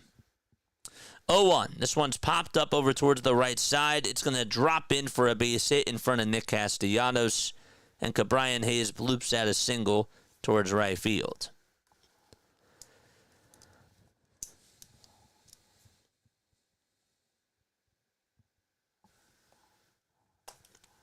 What's up, Doug?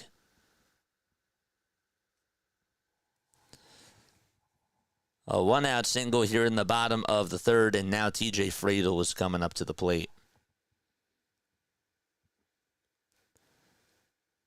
Sanchez looks back at first, and now back to the plate.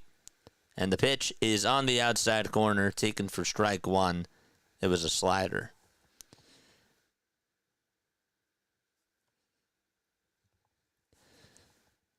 Friedl 0 for 1, grounded out to first. In the first. He's behind in the count 0-1 here. And the pitch is a slider that's on the inside corner for strike two. Each team has 2 hits. No runs and no errors.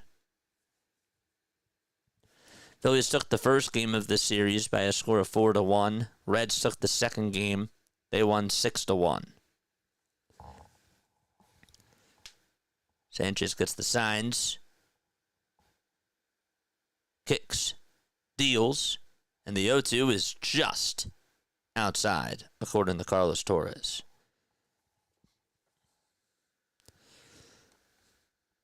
Was a good pitch. 5 seconds left on the pitch clock. The 1-2 on the way. Swing and a miss. And TJ Friedl strikes out. That's the 4th strikeout of the ball game for Christopher Sanchez.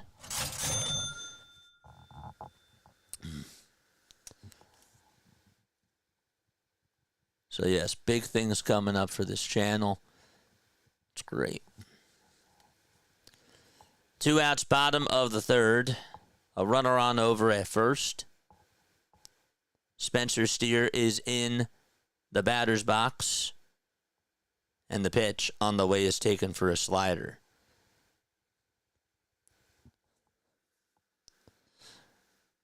And again, I will not announce who the charity is, who it's going to be until later on in the month. You'll hear it by the end of August. 0-1. This one is fouled away.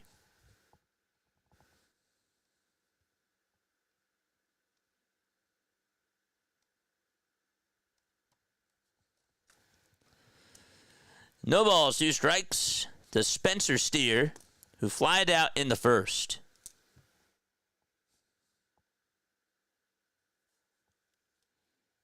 The 0-2 on the way, and there's a called strike 3 at the knees. We're going to the top of the 4th. Yeah, Scott, you could just post the link. You didn't have to post everything I said. But that's fine. We're going to the top of the 4th inning. No score between the Phillies and the Reds. But yeah. Keep up the great work, JJ. Thank you so much. I'm really, really excited. I think it would be really, really good for our channel. I really want to try to take it to another level. And I figured if I gave you like a month in advance to tell you that I am going to be doing a charity stream on September 18th, it gives people notice. I'm not doing it at the last minute. And I feel like I'm doing this for something that I believe in, something that I feel like is really personal to me. And I think that would be really, really good. And I want to, as I'm doing that, I want to be able to continue to grow this community. So, but yeah. All right. Enough of that, though. We're going to the top of the 4th inning. No score between the Phillies and the Cincinnati Reds. And we'll see how Bryce Harper, JT Realmuto, and Nick Castellanos do when they come on up to the plate and go to the top of the 4th. Gotta tell you, Hunter Greene has looked pretty good so far. He's throwing really fast. His velocity looks good. Phillies have been off balance today. And Greene has looked like he's bounced right back. Just has. 3 innings, 2 hits allowed, 3 strikeouts, no earned runs, 39 pitches, 28 strikes. You'll love to see that if you're a Reds fan. The Phillies, on the other hand, though, they've got to be more aggressive. I feel like that today they're actually being a little bit too patient with Hunter Greene, if that makes any sort of sense. Saw Kyle Schwarber go down looking at a pitch right at the knees. Seeing them just look at more pitches that are just strikes, and they have to be a little bit more selective. I guess that's the right word. Harper comes up, and he fouls off a fastball that was at 99, right down the middle. And so the count is 0-1.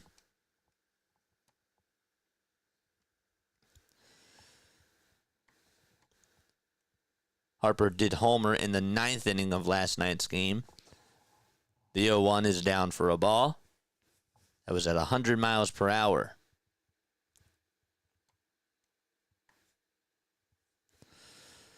One ball, 1 strike. Top of the 4th inning. And the 1-1 to Harper, there's a swing and a miss. And the count is 1-2. Don't forget to like and don't forget to subscribe, folks.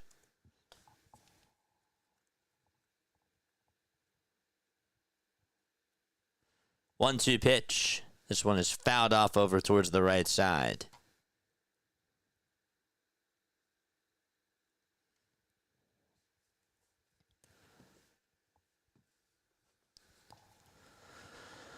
One and two is the count. 5 seconds left on the pitch clock. Greene kicks, deals, and Harper fouls it away.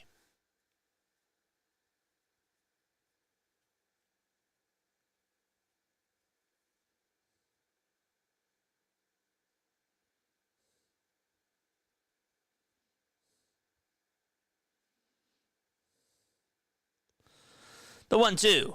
This one's grounded back up the middle. Backhanded, though, by Espinal. And the throw over to first is in time for out number 1.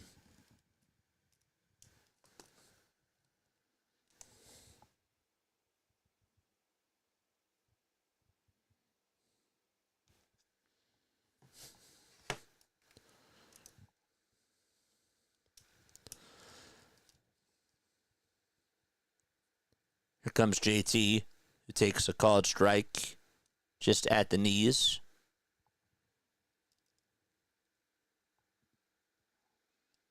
It's 77 degrees out in Cincinnati, Ohio. The 0-1 is swung on and missed. So here's my question for you guys. You know, you heard about Kyle Schwarber throwing out, you heard about Kyle Schwarber's comments. I don't know if you guys heard about it, but him coming back home and playing for Cincinnati, there's been a lot of controversy around those comments. And with him catching the first pitch of yesterday's game, how do you guys feel about that? Does that bug you? Does it not bug you? What do you say? JT is going to go on over to first base. The pitch. Did him? Was it interference? I think that it was interference. That was what it was ruled as.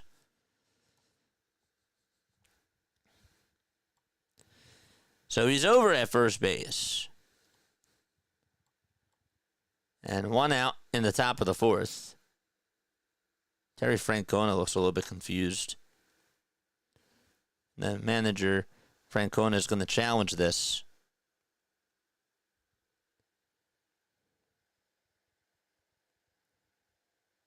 So we have a little review going on here.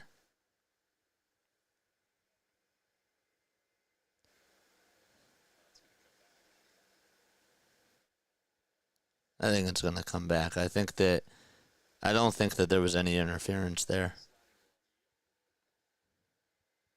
I don't.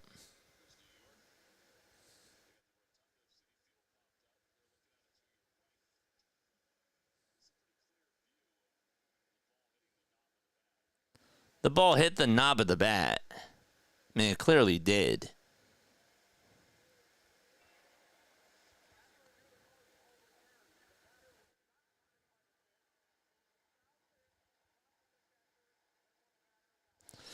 So JT is out. It's a foul tip into the catcher's glove for out number 2. He did not get hit by the pitch. That's what the ruling was at first. And so there's 2 away in the top of the 4th.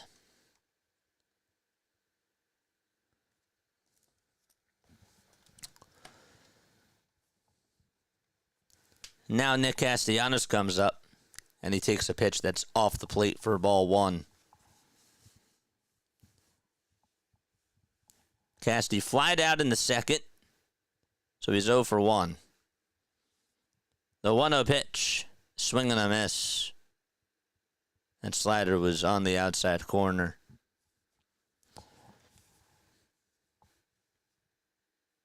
Casty lined out his last time up. Greene comes set and deals and fires the 1-1 in the dirt for ball 2.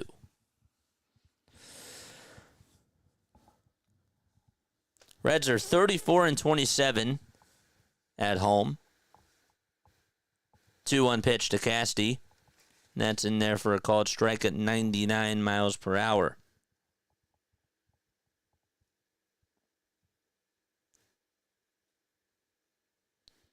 Casty's 33 years old. The 2-2 pitch, there's a swing and a miss. And we're going to the bottom of the 4th inning. So no score between the Phillies and the Reds. And they'll be back in just a little bit. We're going to step aside. Don't go anywhere.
All right, chat. What's going on? Hit the thumbs up button, subscribe to the channel, turn on the notification bell icons too, and that way you will know when we do go live. Nobody commented about the Kyle Schwarber stuff. I wanted to hear what you guys had to say about what you think about Kyle Schwarber and the comments that he made yesterday. Did anybody watch it? Did anybody tune on into it?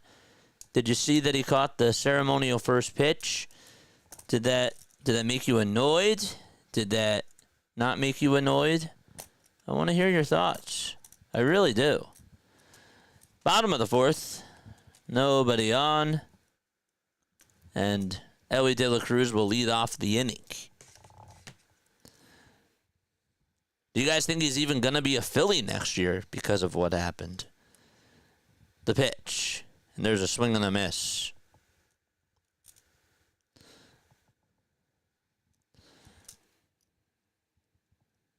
Elly is 0 for 1. He grounded out in the first. The 0-1 is fouled away.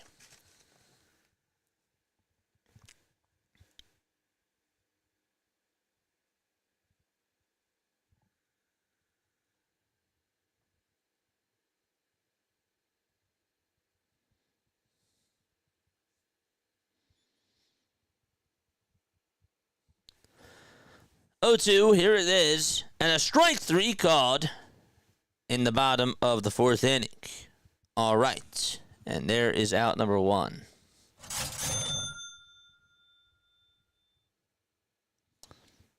What did Kyle Schwarber say? There's so many different aspects that go into free agency, everything like that, especially when you're playing at now and you feel like you want to just keep winning with the group here. There's unknowns, there's a business, and whatever happens, happens. But if you ask the childhood Kyle that, yeah, you know, why wouldn't you want to play for your hometown team? That's what he said. 0-1. This one's grounded over towards the top of the mound. Sanchez has it and throws it over to first. And that is in time for out number 2.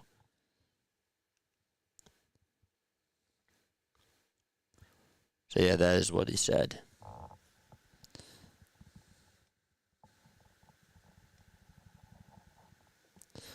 I want him to play for the Phillies until the end. Yeah, I would like him to play for the Phillies too. Bottom of the fourth, 2 away. Austin Hayes is up, and the pitch is taken inside for a ball.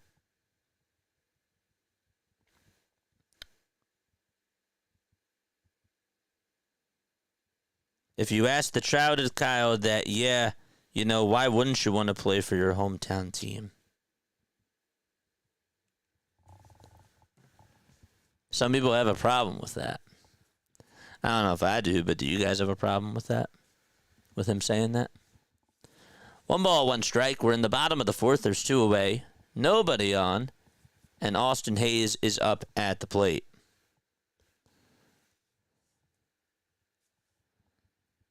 One 1. That's outside for ball 2. I think anybody being honest would have said that's a shame. But did he have to say that? I'm just trying to be devil's advocate. I don't know. 2-1. That's low for ball 3.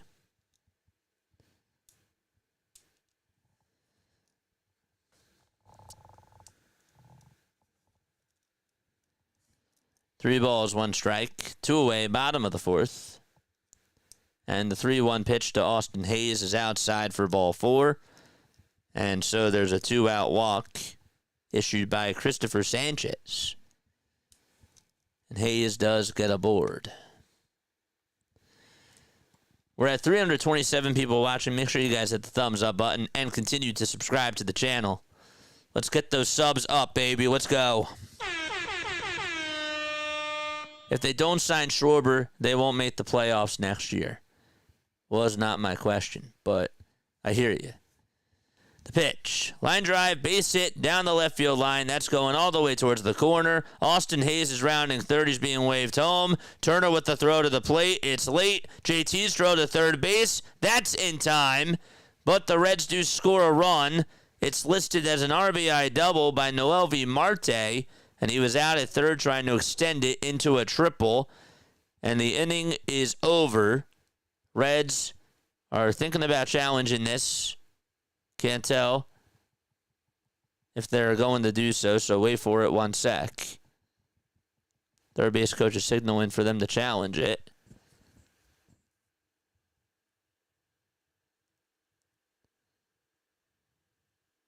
Are they challenging it or not? They're looking at a replay here. All right, so they're showing the replay. JT's throw to third. I thought he got him. And they're going to a break, so it must mean that he's out at third base. But regardless, a 1-0 lead on an RBI double by Noel V. Marte. His comments are just an honest guy and an honest moment, or a negotiating tactic to who knows. That's true. It could be something else to John Middleton. You know, it could be saying, hey. He could just be saying, hey, you know, I want to try to get paid, you know, and put the pressure on him. I don't know. It could be. It absolutely could be. But all right, so we're going to the top of the 5th inning. 1-0 Cincinnati. And Brandon Marsh will lead it off. It'll be Marsh, Bader, and Stott due up in the batting order for Philadelphia. I apologize about the scoreboard. It's a little bit late. It's a little bit delayed. There's nothing really I can do about that. But we're heading to the 5th inning out in Cincinnati.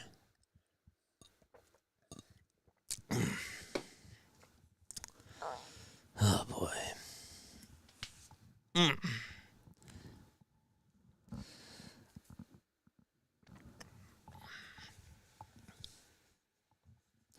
Gotta tell you, stretching feels so good. Stretching is great. And it's like so important. It really is. I don't know why we're talking about stretching, but because I was just stretching. That's why. All right, so we're going to the top of the 5th inning. Phillies are down 1-0 to the Cincinnati Reds. It was a good job by JT to make that throw over to third base. Turner did try to hustle to make the throw, and JT actually was shifted perfectly. He caught it and then fired a strike over to third. Good swipe, too, by Otto Kemp. Here comes Brandon Marsh. Takes a slider that's low for ball 1. Padres really blew out the Giants today. The Brewers just continue to blow out their opponents. They put up 12 runs again today against the Pirates. The 1-0 pitch is down for ball 2. Phillies today, 2 hits, no runs. The 2-0 pitch to Marsh, and he gets a piece of it. And is behind in the count 2-1 now. Guys, see that the NBA schedule got released today?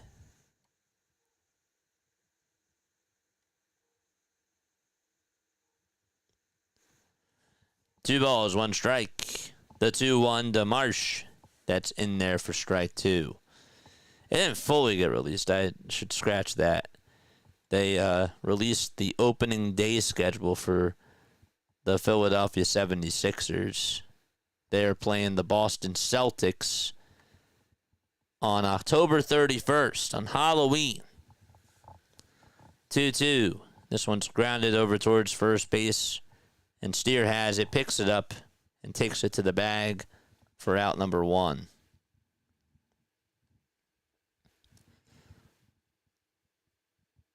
They also said that they will play the Detroit Pistons on November 14th at 7:30. They played the Magic on NBC on the 25th of November. And then they played the Nets on November 28th. Those are all the games that were released. 1 ball, 1 strike to Harrison Bader, who's 0 for 1. We're in the top of the 5th. The 1-1 pitch is low and outside for ball 2.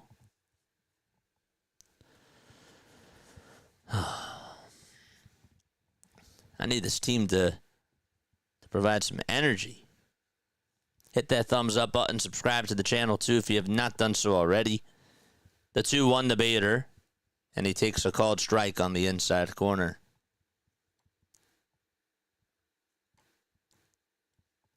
Jack says that the Reds won't pay him. You don't think that the Reds are going to pay him? Do you think that they're going to pay Elly? 2-2. Ground ball hit over to first base. And Steer has it again. Beats Bader to the punch. And there's out number 2.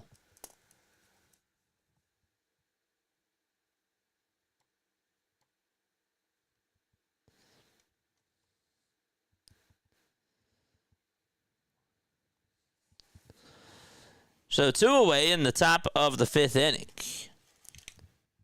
And a timeout taken on the mound by Hunter Greene and Tyler Stevenson.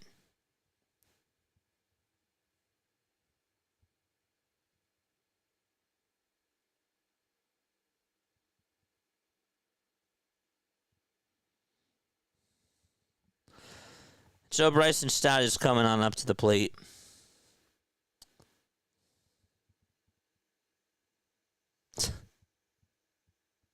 That's funny.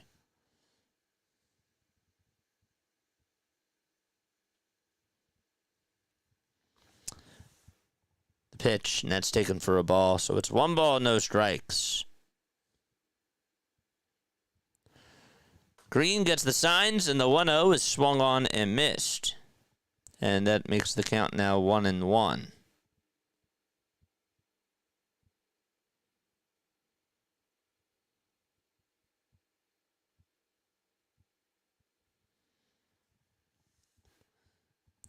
One ball, 1 strike. The 1-1, and that's outside for ball 2. And I just saw this on Twitter. 4 years ago yesterday, Giancarlo Stanton hit a game-winning home run at the Field of Dreams Park, and MLB declared no need to play a bottom of the 9th. It's crazy. 2 balls, 1 strike to Bryson Stott, and the next pitch is down for ball 3. Stott did single off of Hunter Greene. That was the first hit of the game.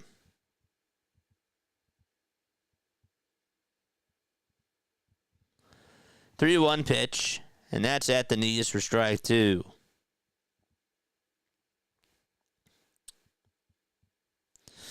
When Bohm comes back, guys, who gets optioned?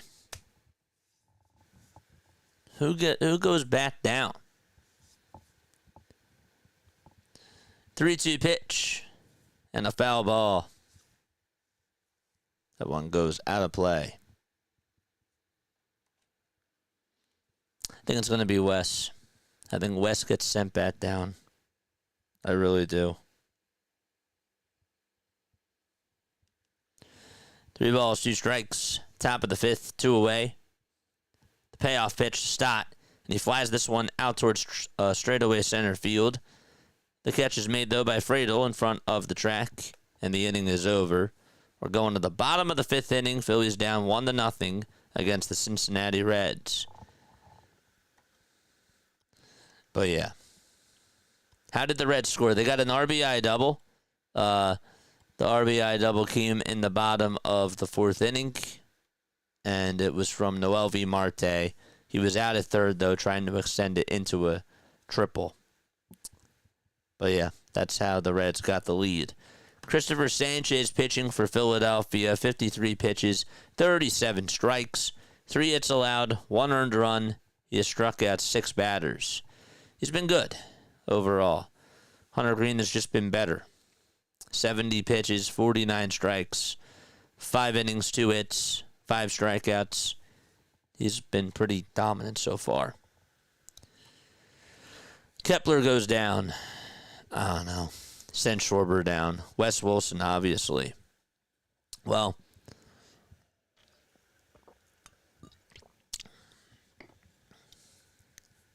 I guess Would you rather send Kepler down over Wes Wilson? Would you rather do that? Because part of me thinks to myself, well, Wes Wilson has actually been producing a little bit, and Max Kepler really hasn't. So, yes, Kepler is a lefty, but even still, maybe it's not such an easy one. Because Wes really has actually, I don't know, he had the big RBI double the other night. I think he's still giving you a little bit more production than Max Kepler is.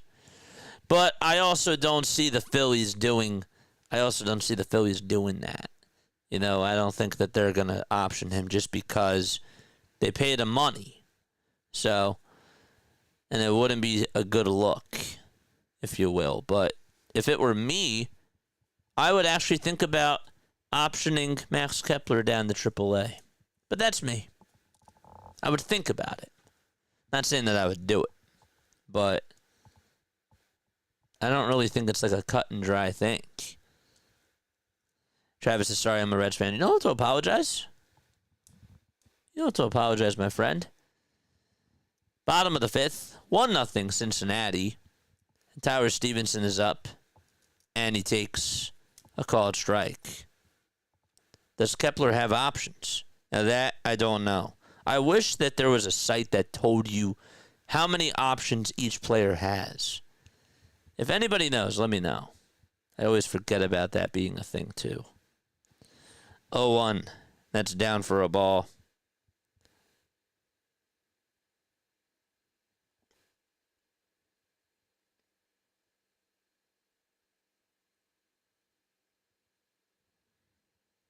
He has one option remaining. One. 1 ball, 2 strikes to Tyler Stevenson. Gemini says he has 1.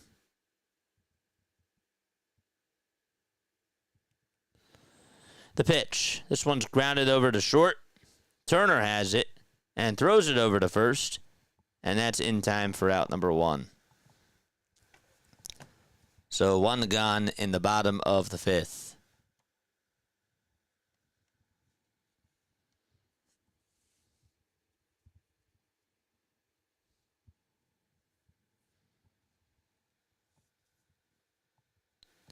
Stevenson grounded out. And Santiago Espinal is coming up. And he flies the first pitch foul towards the right side. And it will go out of play. So it's an 0-1 count. Espinal hitting .254. Does not have a homer, but he has 15 RBI. 0-1 pitch. Fouled away.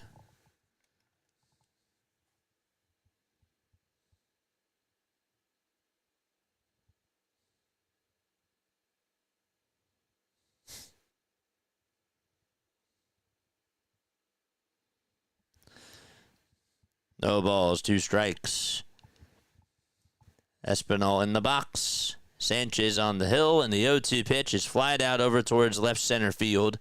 Bader tracks it down, makes the grab, and out number 2 is recorded.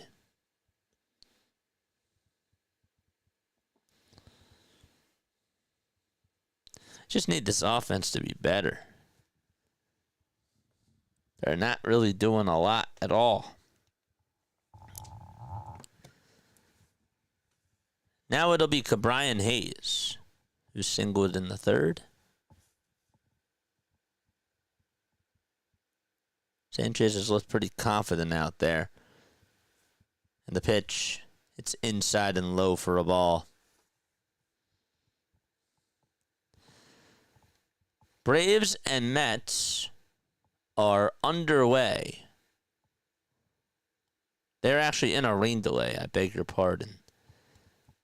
There's 3 games currently in a delay. That's Minnesota and New York.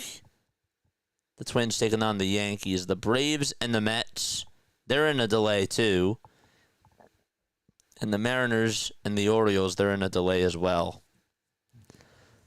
The pitch. This one's grounded back up the middle for a base hit. And Christopher Sanchez allows a 2-out single to Ke'Bryan Hayes. Hayes really seems like he's been hitting the ball better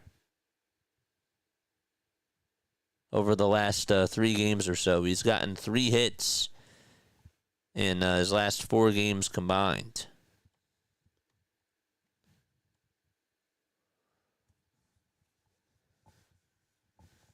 The pitch to TJ Friedl, and that is taken up high for a ball.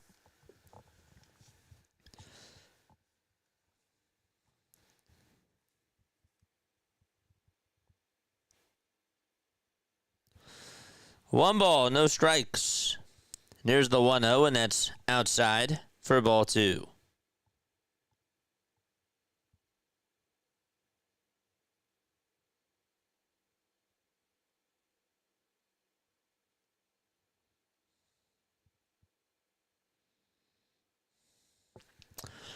The 2-0 pitch.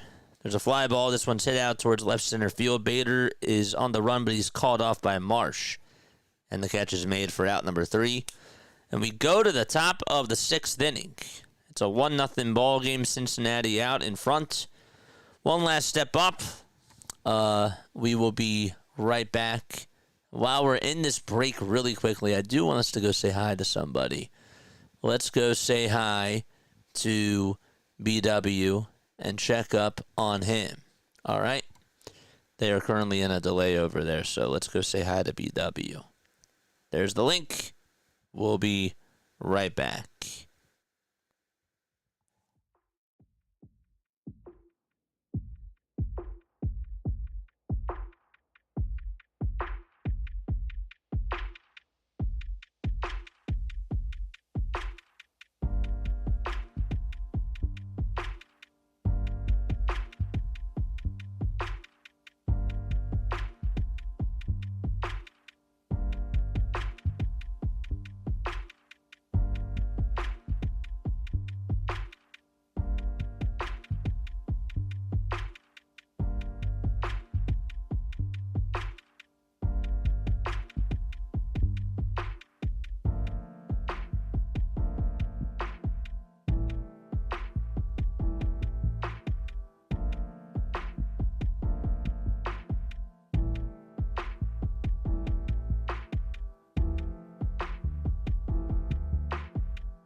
Jack, what does need a faster chin mean? Oh my gosh. Top of the 6th inning, there's one away. I've never heard of need a faster chin. The pitch. That's up high for a ball to Trey Turner. It's 1 ball, no strikes. I've never heard of that expression before. 1-0 pitch on the way. Swing and a miss. That was a slider that was in the dirt. What's up, Travis? Ariel's here. What's going on, man? What's up? 1-1 to Turner. And he lands this one, and it's caught for out number 2. Espinal caught a stinking line drive over at second base. What's up, John? John's also here. I just come here for the music, says Travis. Let's go. Hit that thumbs up button, folks. Subscribe to the channel. And make sure you guys turn on the notification bell icons, too. Schwarber comes up, and he sends this one out towards left center field. It's going back, and it will bounce off the track. And so Schwarber will go on over to second base, and he gets on with a 2-out double here in the top of the 6th inning.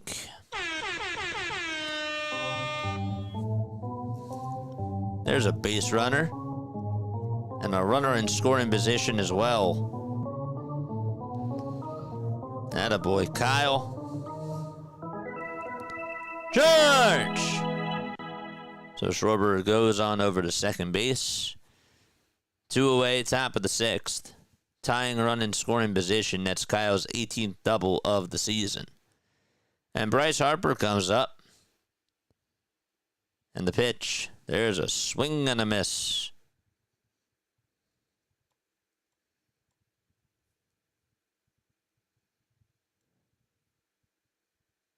Butter Popcorn is here. What's going on, dude? As Harper swung on and missed, Schwarber went on over to third base because the ball got by the catcher. So the count is 0-1. But Schwarber is now at third. The pitch to Bryce. And that is outside. And taken for ball 1. 1 ball, 1 strike. Harper in the box. He'll step out really quickly as time is called. Wonder how many pitches that they're going to have Greene throw today. He's already at 80. 1-1 to Bryce. That's inside for ball 2. That was a slider at 90 miles per hour. I cannot wait to watch the Taylor Swift pod episode on New Heights. The 2-1 to Harper. Swing and a miss again at 100 miles per hour down the middle.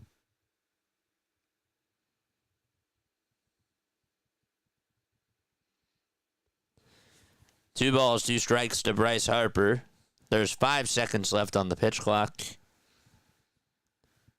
The next pitch to Bryce. And it's a foul ball that'll go out of play.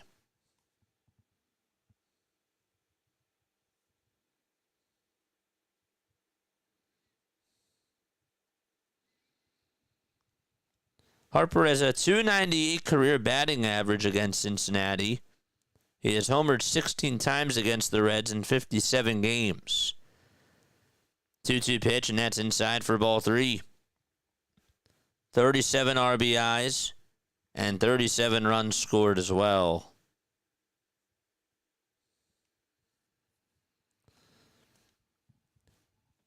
A huge payoff pitch coming on up to Bryce Harper. And here it comes. Swing and a miss. That slider was down, and Harper chased after it, and we are going to the bottom of the 6th inning. It's not what you wanted. But Schwarber is stranded over at third, and the Reds lead it 1-0 as they go to the bottom of the 6th. Oh, boy. Too bad. I was thinking that Greene was going to throw that pitch.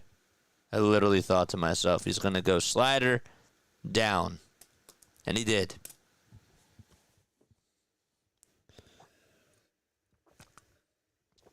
He won the challenge there. He's like, I dare you to swing at that. And he swung at it. and Hunter Greene won that battle. It's starting to rain here. It's starting to rain here in South Jersey.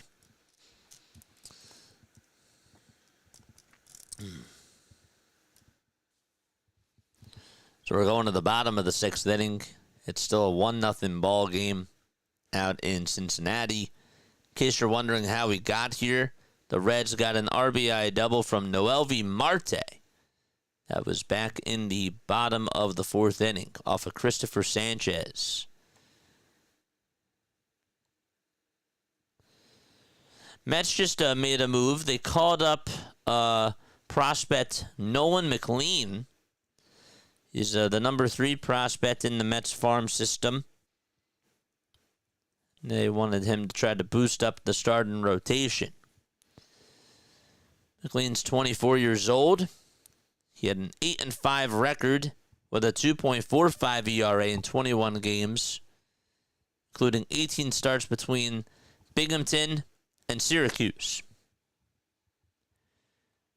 So I just saw that news today.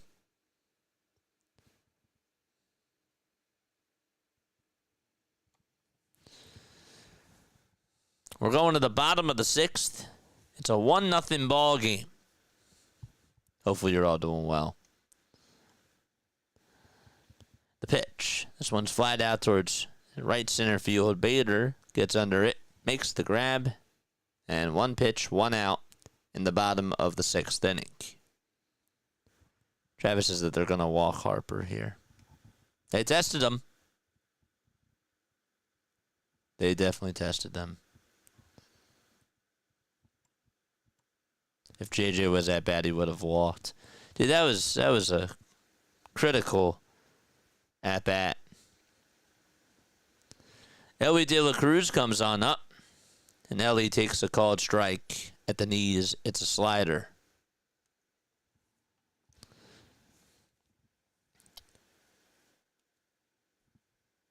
He's 0 for 2. He grounded out, and he also struck out as well.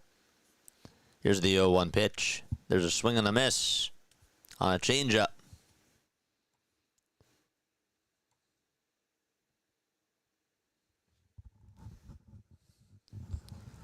So no balls, 2 strikes.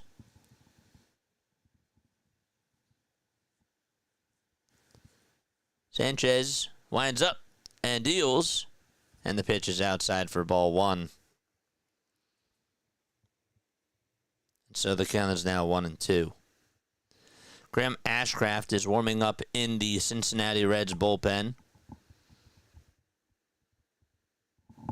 1-2 pitch. Line drive, base hit out to left field. Marsh chases after it, cuts it off, and so Elly De La Cruz gets on with a 1-out single in the bottom of the 6th inning.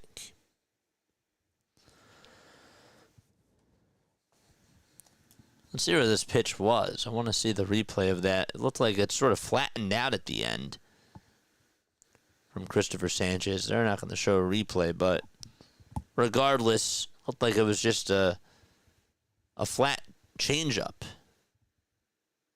that just missed its spot. Here's the pitch to Andujar, and he takes a strike. Miguel is batting .360 ever since he has joined the Cincinnati Reds, with 4 extra base hits, 9 hits total. 0-1, and there's a foul ball.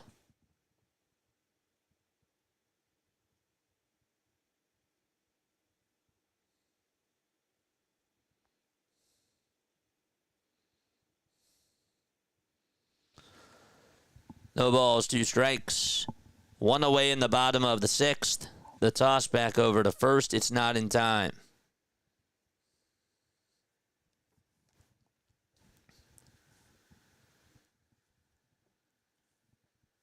Elly leads off over at first. The 0-2 on the way. This one's popped up over towards shallow right field. Stott's there, makes the grab, and there's out number 2.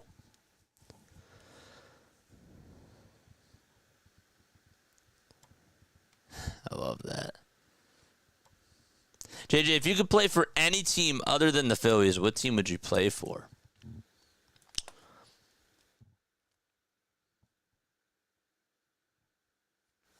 The Mets. Just so that way I can get the Phillies to want me.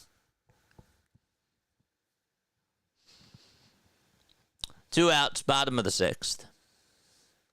And a runner on over at first. The pitch. That's outside for a ball.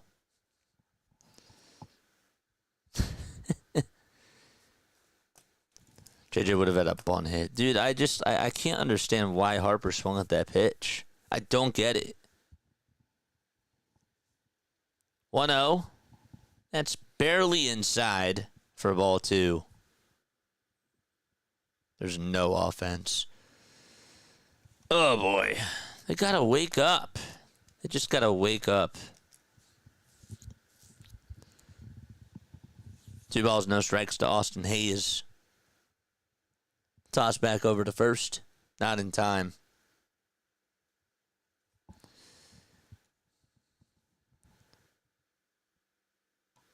Zach says, wake up. I know. It's been so slow. 2-0 pitch. This one is grounded foul over towards the third base side.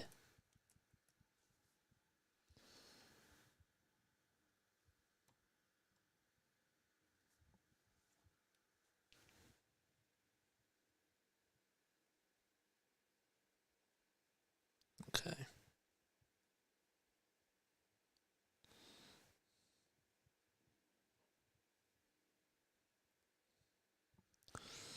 Two balls, 1 strike. Bottom of the 6th inning. 2 outs. Austin Hayes is up. The 2-1 pitch. This one's lined fair down the left field line. Marsh chases after it, bounces off his glove. Elly De La Cruz is going to score. Marsh did not field that well at all. And it's now a 2-0 ball game out in Cincinnati as Austin Hayes gets on with an RBI base hit. And I believe that they're going to rule it as a double. Marsh overran as he tried to backhand it towards that left field side. It bounced off his glove, and he just could not field it correctly. And De La Cruz was easily able to score all the way from first base. Lost the helmet over at third and just got in standing up. 2-0 Cincinnati. They do call it an RBI double. And the pitch is inside for a ball to Noelvi Marte.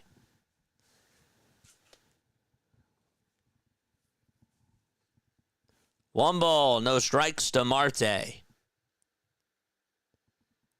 The 1-0 pitch, and that ball is swung on and missed.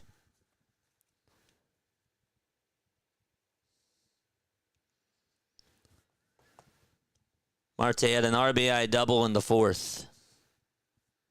1 ball, 1 strike, 2 away, bottom of the 6th. And the 1-1 pitch is lined, and it's down for a base hit. Hayes is rounding third. He's being waved home. The throw to the plate. It's dropped by JT. It bounces off his glove, heading over to third base, and the throw getting wide. Well, and another run's going to score. It's now 4-0 Cincinnati. What a bizarre play that was. Noelvi Marte scores, and a Little League inside the park home run is what makes it a 4-0 game for Cincinnati, and things getting out of control for the Philadelphia Phillies. So Marsh, who got to it, made a throw to home plate. JT had to jump for it, and he could not make the catch. He tried to avoid the collision over at home as Hayes was coming on in. And then the throw that was made, I believe it was by Sanchez, was wide over to third base. And so that's what caused Noelvi Marte to score. And here's the pitch to Stevenson, and this ball's grounded over to third, and the throw over to first is in plenty of time. It's a 4-0 game. We go to the top of the 7th inning. We'll be back in just a few moments. Don't go anywhere.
Sorry about that, guys. 1 ball, no strikes. And the pitch to JT, and that's taken for a called strike. I apologize about that. Graham Ashcraft is pitching. It's 1 ball, 1 strike to JT. Ashcraft on the mound. And the 1-1 pitch. And that is in there for strike 2. So the count is 1-2 to JT Realmuto. 5 seconds left on the pitch clock. And the 1-2 on the way. That is outside for ball 2. Phillies are down 4-0 to the Cincinnati Reds. Reds put up 3 runs in the bottom of the 6th. 2 errors by Philadelphia. The next pitch, that's up high for ball 3.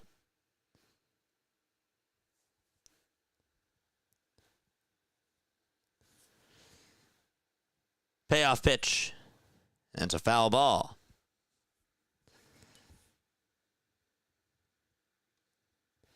Phillies play a 4-game set against the Washington Nationals starting tomorrow. That game will be at 6:40 p.m. Eastern Time.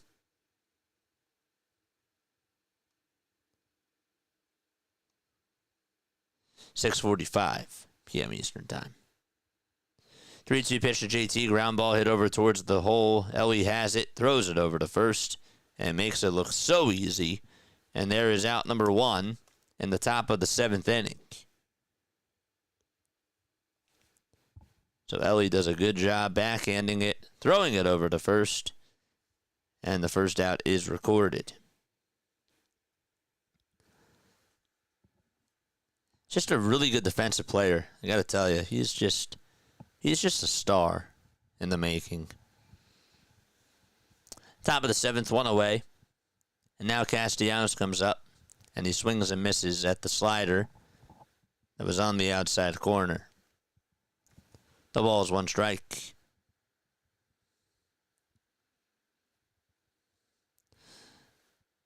It's the 0-1 pitch. It's fouled back. You know, the one thing about this Reds team that I have to give them a lot of credit for is that they seem to fight. Like, they definitely have bursts of good baseball. Just have not been consistent. 0-2. This one's popped up over towards the first base side in foul territory. And so it's a foul ball. And it goes out of play.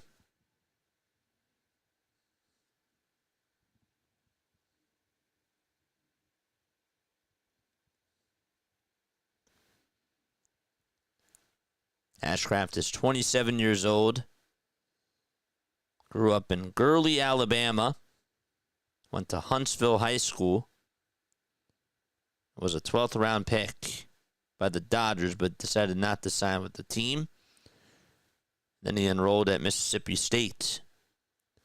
Next pitch to Casty, and there's a swing and a miss. And there's out number 2 in the top of the 7th inning. Then he was selected by the Reds as a 6th round pick in the 2019 MLB draft. He was the highest selected player in the MLB draft from UAB. Went to the University of Alabama. That's where he transferred to after going to Mississippi State.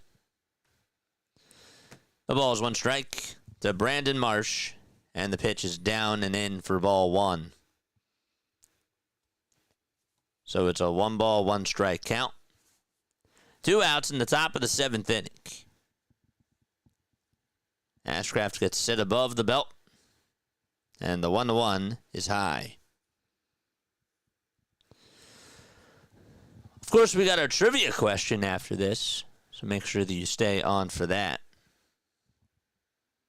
2 balls, 1 strike to Brandon Marsh. The 2-1 on the way, and that's high for ball 3.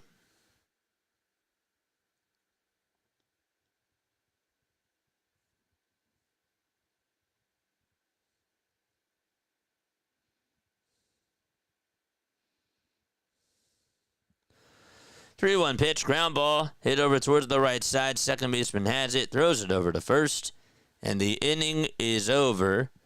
And so we go to the bottom of the 7th inning. Phillies getting shut out by the Cincinnati Reds by a score of 4-0.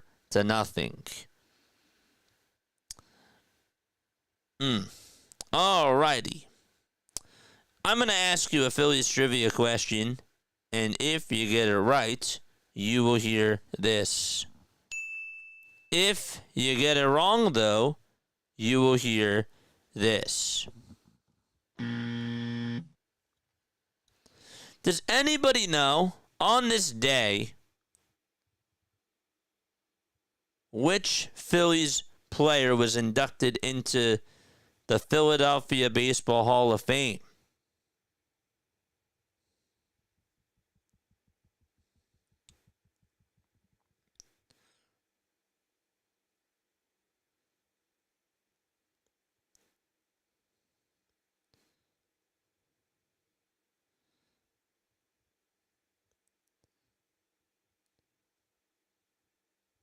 That's a player. I meant to say manager.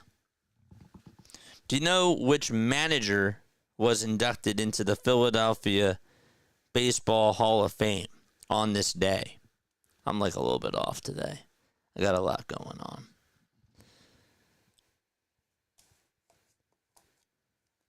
Which manager was inducted into the Philadelphia Baseball Hall of Fame on this day? It was not player. Was it Kruk? Nope.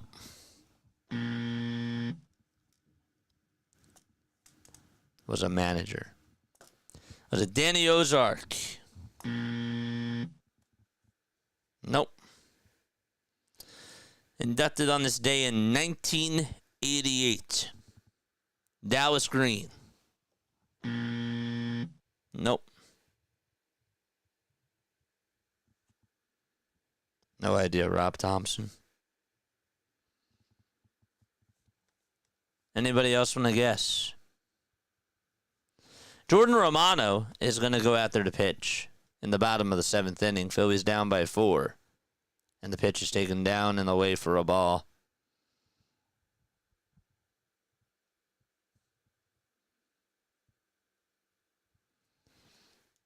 One ball, no strikes, and the 1-0 pitch is lined foul. Paul Owens, that's correct. Good job.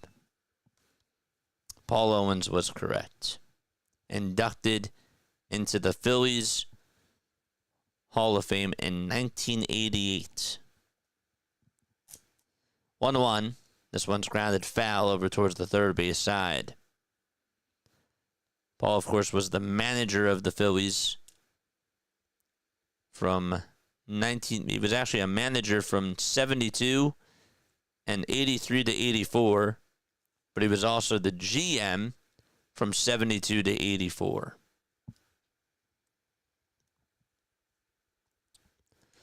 One, two. That's a foul ball. He was also a player, had a .319 career average. He had 319 games managed.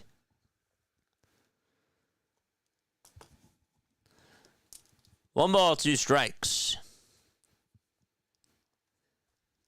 Espinal in the box. 4-0 Cincinnati. Phillies getting shut out so far. Romano on the hill. There's the 1-2 on the way, and there's a swing and a miss. And there is out number 1 in the bottom of the 7th inning. What did Nathaniel say?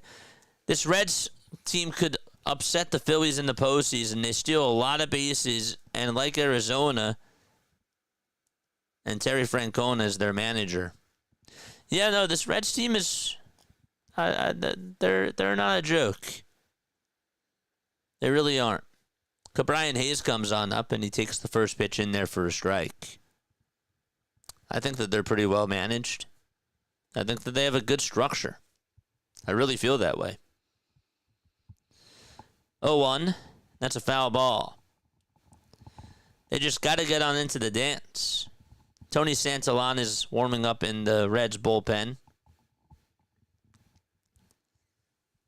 The ball's 2 strikes. 3 seconds left on the pitch clock. Here's the 0-2, and that's high for ball 1.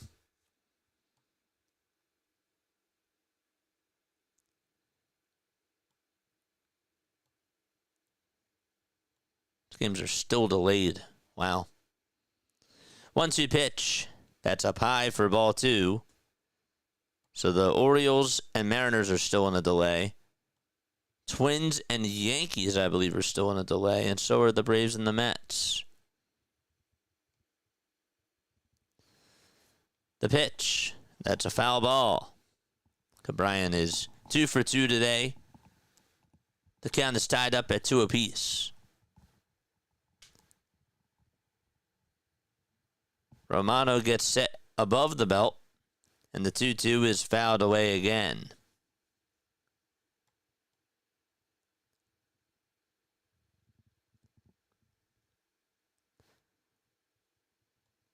After losing last night, the Tigers, they shut out the Chicago White Sox by a score of 1-0. Melton pitched, went 5 innings, allowed just 1 hit, and he struck out 6.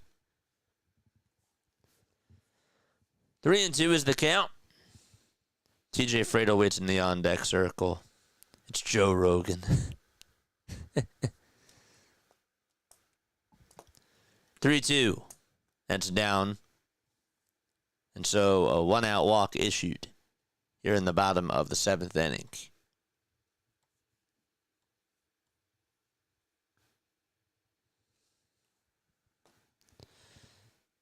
The next man up is TJ Fredo, who grounded out and struck out and flied out.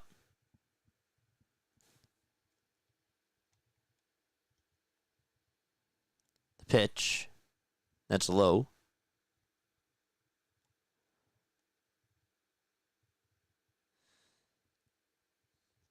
TJ coming on into today was on a 3-game hitting streak. Also a .324 average in the month of August, with 4 multi-hit games.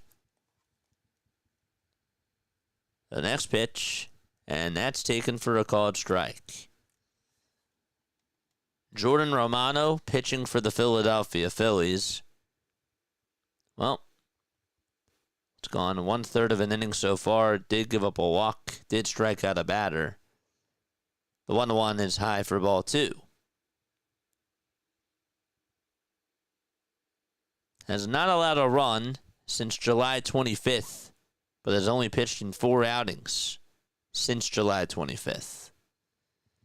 2-1 on the way, swing and a miss. That was a slider.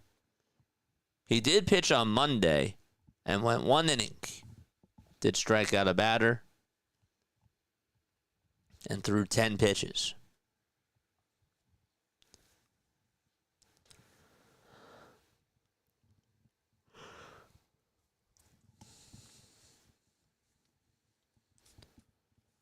Ten seconds left on the pitch clock. The 2-2 pitch. Foul ball.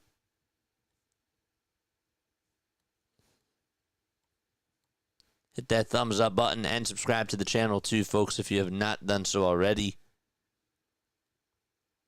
We're at 168 likes. Not even at 200 yet. Come on, let's go. 2-2 pitch. Ground ball towards the right side and through for a base hit. Castellanos gets over to it. Hayes stops at second base. And traffic on the bases for Cincinnati here in the bottom of the 7th with just 1 out.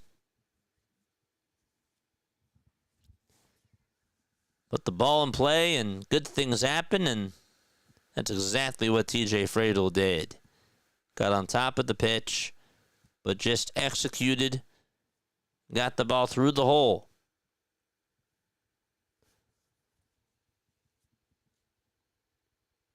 Steer comes on up. And the pitch to Steer, swing and a miss on a 96-mile-per-hour fastball.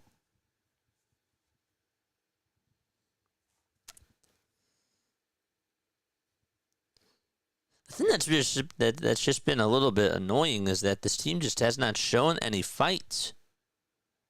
I mean, they just had one good inning in this series. That was it. That was literally it. The 0-1 was fouled. There's just like no signs of life.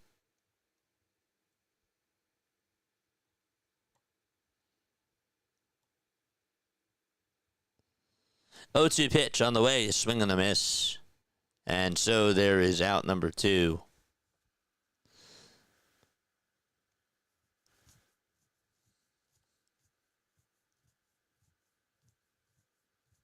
Why is Romano pitching? I guess we just threw in the towel. Yeah, I mean, I guess to save Strom, save Orion, and save David Robertson. I don't know. Elly De La Cruz is up at the plate, and the pitch. He grounds this one over towards the right side. Stott has it. Harper has to go back to first, and the throw is not in time. Elly De La Cruz gets on with an infield single. There was some miscommunication there, I thought, between Stott and Harper. Harper had to rush back over to first base.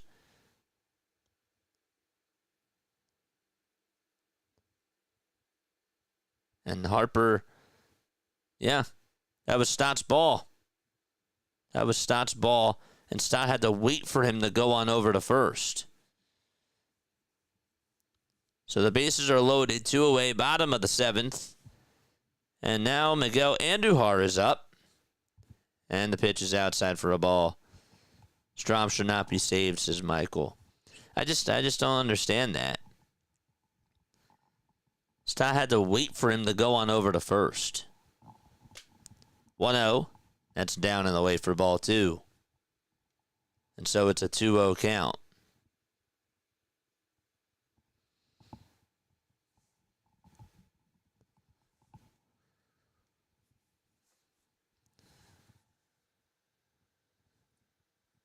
Time will be called by Romano, and he will go out there to talk to JT.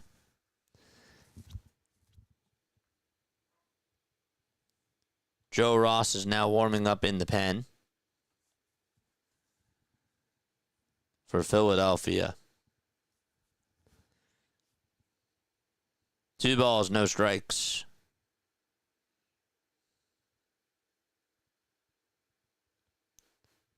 And time is going to be called by Andujar. The umpire says play on.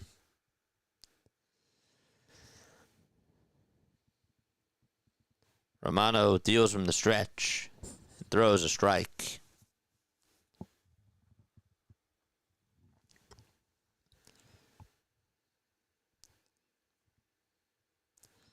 Two-one pitch. There's a swing and a miss.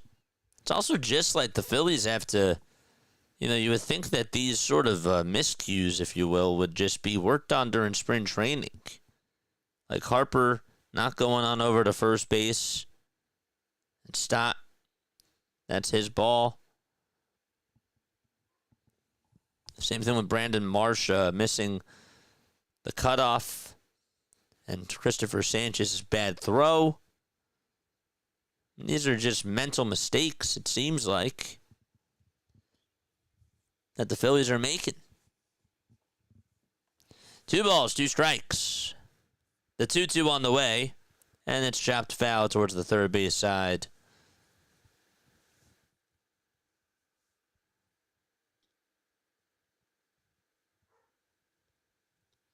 Hayes at third, Fredo at second, De La Cruz at first.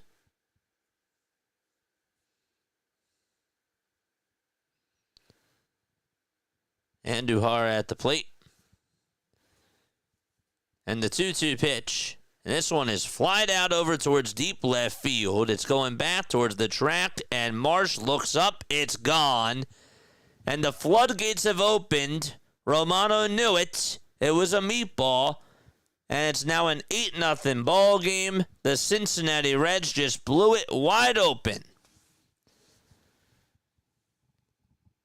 And Andujar pretty much says goodnight to Philadelphia, barring a comeback.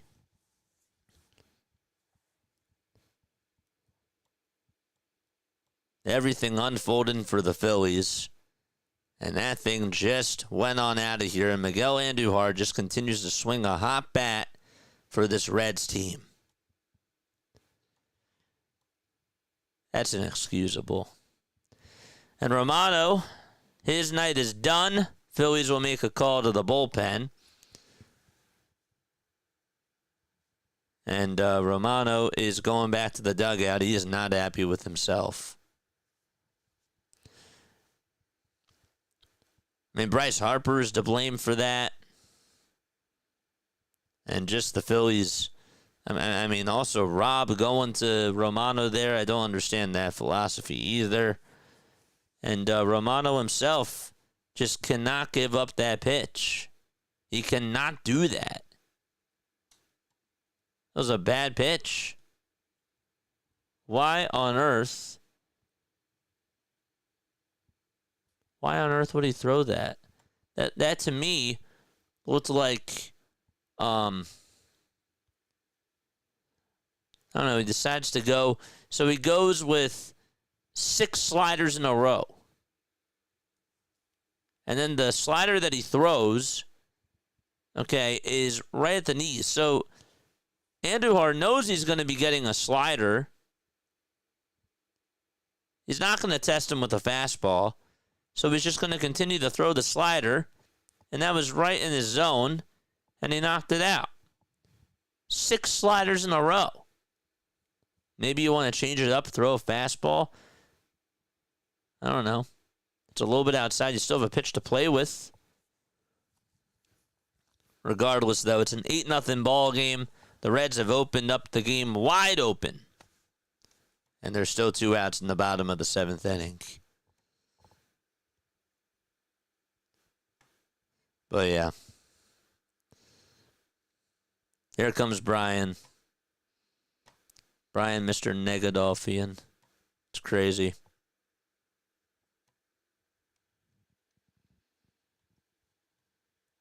Eight nothing in the bottom of the 7th. Joe Ross is pitching now for the Philadelphia Phillies. Just a brutal, brutal game for the Phillies. Austin Hayes is coming on up to the plate for Cincinnati. And the pitch is taken on the upper tier of the zone for strike 1. Hayes did have an RBI double. Also scored a run, and he walked as well. Ross pitching for Philadelphia. The 0-1 on the way. It's inside for ball 1.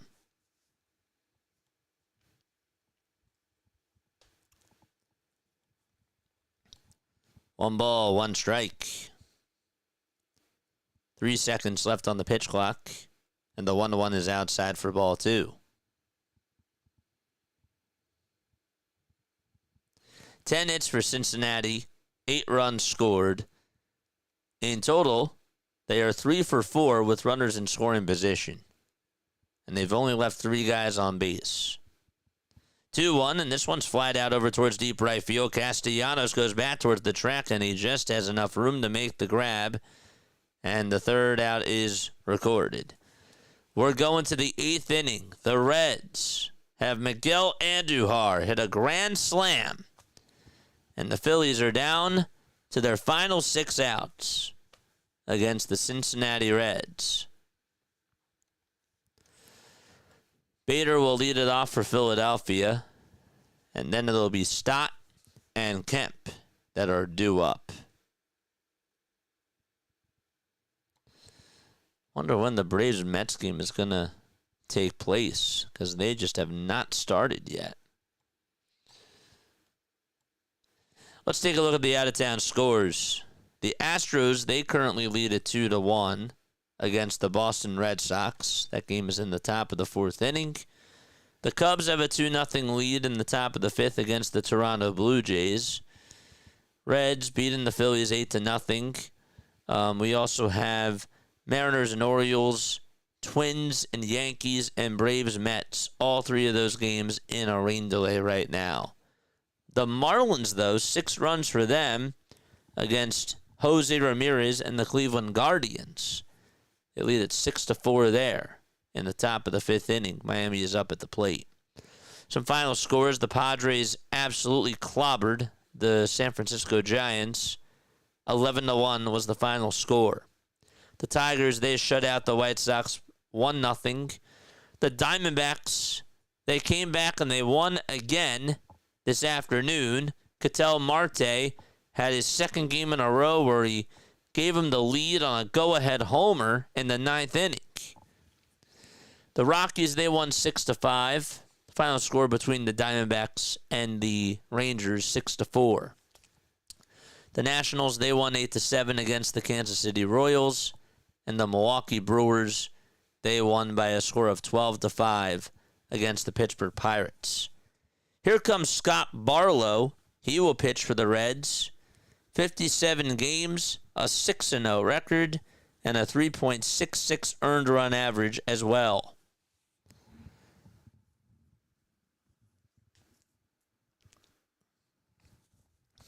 Harrison Bader is coming on up to the plate.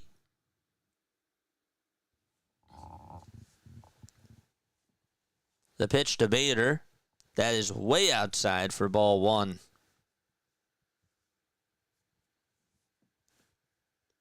Bader 0 for 2 with a pop out and a ground out as well. The 1-0 pitch, that is down low and outside for ball 2. And so the count is now 2-0.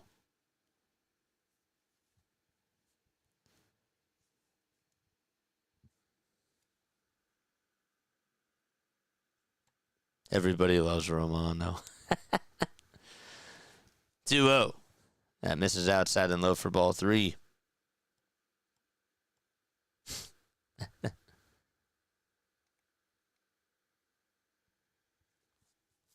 The 3-0 on the way to Bader. And that's a strike right down the middle. Rainstorm is here. He's his lifelong Philly fan here. They've had their chances last couple of years. Guys, looks like it ain't going to happen once again. 3-1. That's inside for ball 4. And Harrison Bader gets on with a leadoff walk.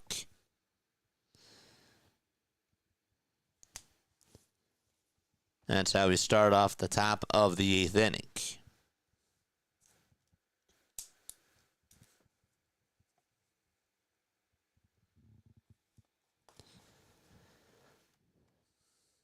Bryson Stott is coming up next.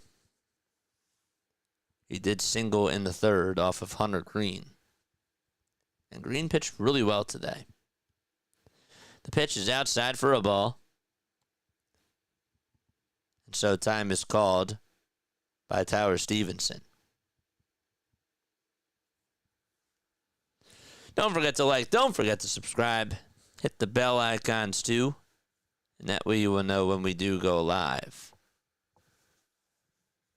If you do enjoy this cast, that's all you got to do.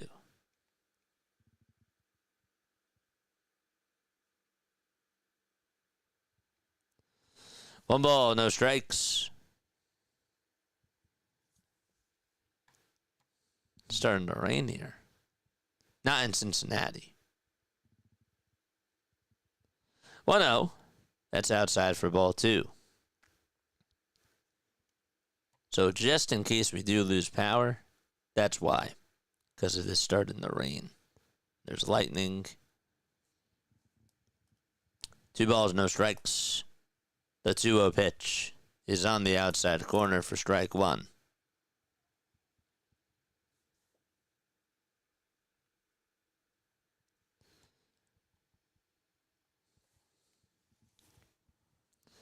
Five seconds left on the pitch clock. And Barlow gets the signs and deals, and the pitch is down and in for ball 3.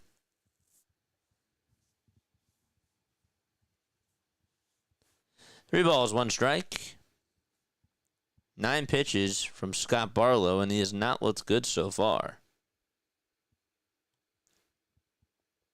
The 3-1 pitch, and that is a called strike. There's a fastball down the middle from the 32-year-old Barlow.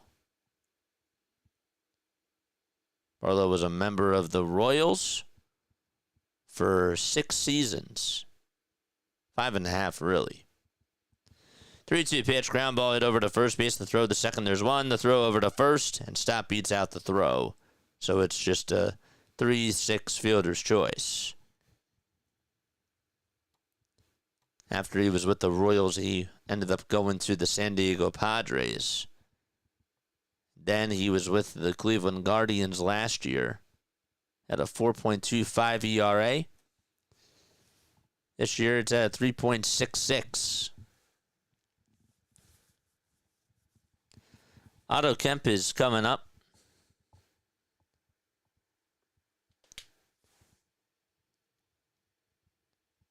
Phillies have not scored a run since the 9th inning of last night. That was on a solo homer by Bryce Harper. 1 ball, no strikes to Otto Kemp. Barlow gets set from the belt and deals. The pitch is inside for ball 2.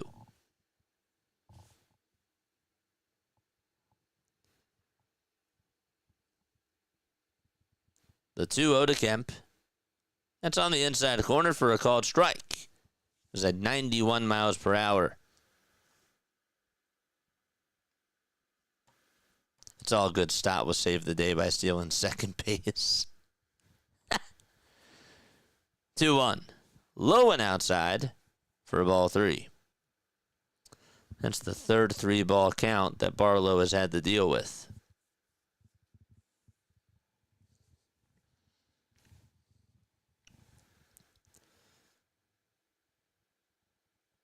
Three-one delivery, and Kemp fouls it away. They have Hunter Greene bobblehead night on August 30th at a Great American Ballpark.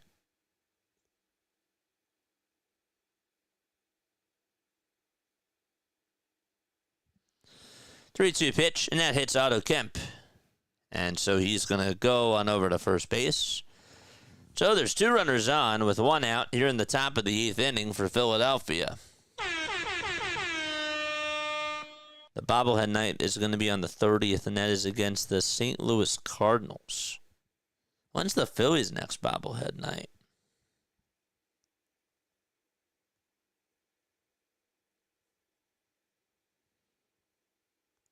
Monday, August 18th.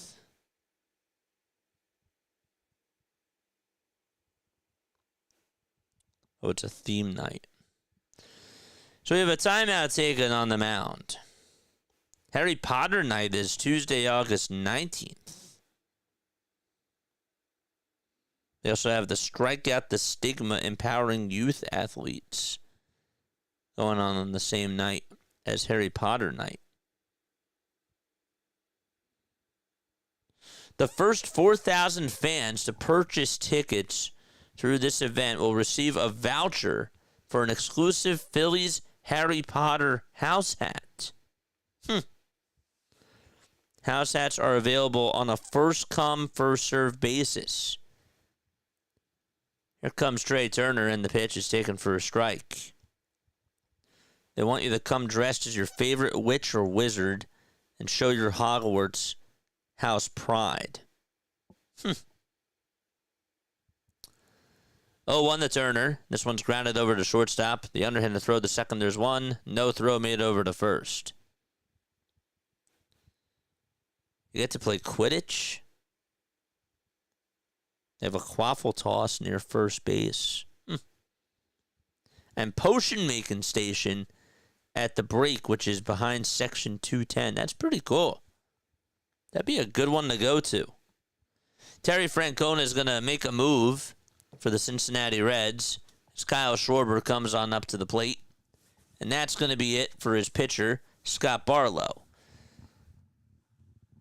And so there will be a pitch and change. Let it rain. When it rains, it pours, man. J.J. Diamond Zone will cleanse the bad taste out of your mouth. I can't wait for that. Yeah, this one's pretty bad. It's a pretty bad one. So, but yeah. I was scratching my Harry Potter and noticed some Hogwarts. Oh, John, you're insane.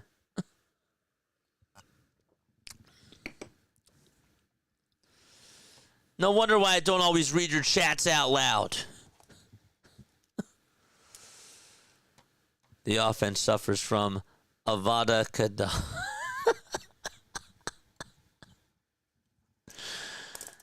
Chat, you're funny. Hit that thumbs up button and subscribe to the channel. I like Dower Dog Nights, says Michael McCormick. They need to bring that back. I miss Dower Dog Night. Such a great deal. I don't know if any other baseball team does that. I think that was just a Phillies thing. Because it was Hatfield, right, that sponsored it. I don't think anybody else does Dower Dog Night. I could be wrong. Somebody wants to fact check me on that. You can. You absolutely can. But yeah. Sam Moll was going to go out there to pitch. 17 games for Sam. A 7.07 earned run average. 14 innings, 17 strikeouts. But opponents are hitting .222 against him. Kyle Schwarber's coming up to the plate. Did we get the 200 likes? 2 away, top of the 8th inning. The pitch to Kyle. That is inside for a ball. We're at 168. Let's go. Oh, wait, never mind. We're at 204. Nice. I'll take that. Very good. The 1-0 pitch to Kyle. There's a swing and a miss. He's just not looked right at the plate. Can't tell you. He's looking at more called strike threes. He did a check swing on a pitch that was right in his wheelhouse. 1-1 to Schwarber. That's way outside for ball 2. Schwarber has 26 homers against righties and 16 against lefties. Stott is at third. Turner's at first. 2 balls, 1 strike to Kyle Schwarber. The 2-1 pitch. And he looks at the sweeper right down the middle for strike 2.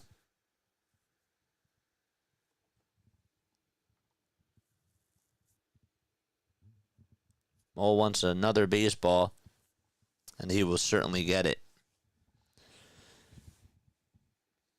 2 balls, 2 strikes. 10 seconds left on the pitch clock. It's been a long game. 2-2 pitch. Check swing. Did he go? He did. And the inning is over. Schwarber says no. Absolutely not. And we're going to the bottom of the 8th inning. Let's see again on the replay. Did he hold up there? It's close. We're going to the bottom of the 8th, though. Phillies have been shut out through 8 innings against the Cincinnati Reds.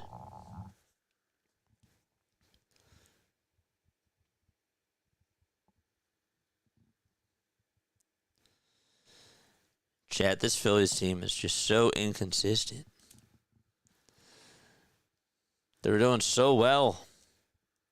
And this one's just annoying. I don't know, this one just like feels weird. I give the Reds credit. I give Hunter Greene credit, for sure. Especially when he tested Bryce Harper there on the pitch that was low and inside. Harper just chases after those pitches. And Hunter Greene said, I'm going to test you with it. It worked. But in regards to just the other stuff, the Phillies got to get out of their own heads. They showed that defensively today when they unraveled in that, what was it, the 5th inning? The 6th inning. And then Rob goes to Romano for the 7th. And Harper has a mental lapse over at first base. And Miguel Andujar hits a grand slam off of Romano. That's your ball game right there, really. That's your ball game. Thought that even in the first inning, the Phillies had a chance to really try to make some noise and get out in front early, but they just weren't able to do so. Turner worked up what was it, a 6-pitch at bat, and then Schwarber worked up a 6-pitch at bat, and then Harper strikes out on 3 pitches. It's just crazy.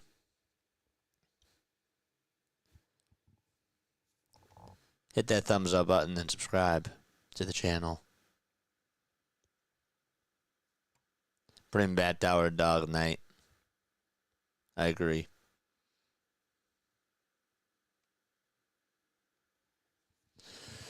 So we're going to the bottom of the 8th inning. The Reds lead at 8-0. Rafael Marchand is going to replace JT behind the plate. Noelvi Marte will lead it off. He's 2 for 3 with 2 RBI and a run scored and a walk as well. First pitch is taken for a ball. And it's 1 ball, no strikes. Marte's had a very good series. 1-0, foul ball.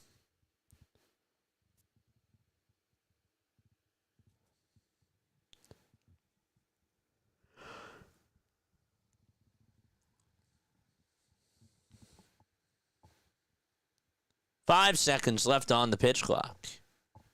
The 1-1 pitch. Ground ball, hit over to shortstop. Turner spins, throws over to first. And the first out is recorded. No post-game show tonight. We'll get ready to do Diamond Zone. We're going to do it at 10. We'll do it at 10 o'clock. I do need to step off. There's a lot of games that are still delayed right now. So we'll just get started at 10.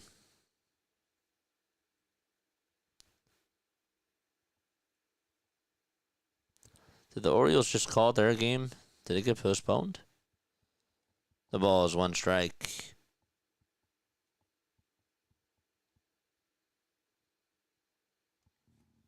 I don't see.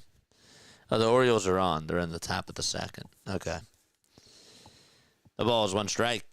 Here's the 0-1 pitch. There's a swing and a miss. All right, so let me change that. We'll just go on at 10 o'clock.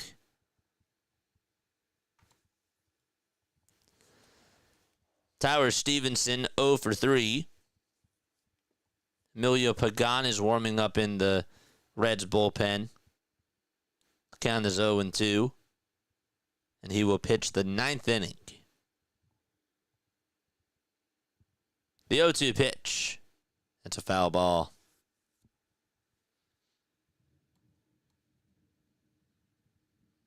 Edit event. All right, we'll make this for 10 o'clock. That way I can eat some dinner, and that'll be nice. The ball's 2 strikes. Stevenson at the plate, and the 0-2 pitch, swing and a miss, and there is out number 2.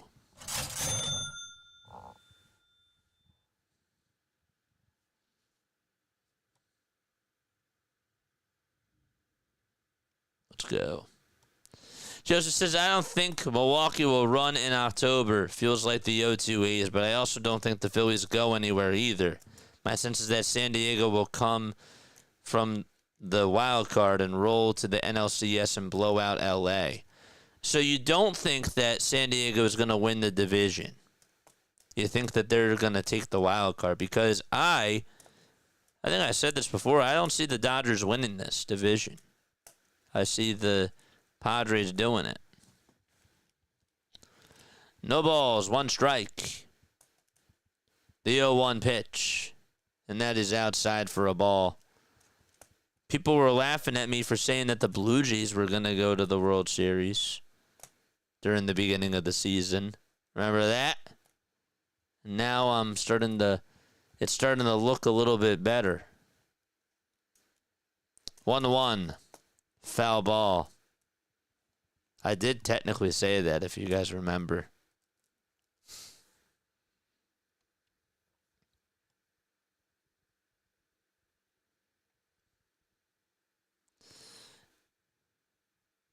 Zero times 8 innings equals Phillies. Remember when I said that, Lou? You remember when I said that? 1 ball, 2 strikes. Bottom of the 8th, 2 outs.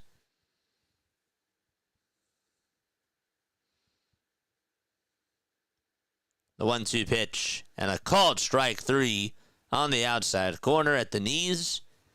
And so the 3rd out is recorded. And the Phillies are going to the top of the 9th inning. Harper, Realmuto, and Castellanos are all coming up. But yeah, overall, just brutal. Just a brutal one today. They better bounce back tomorrow against the Nationals.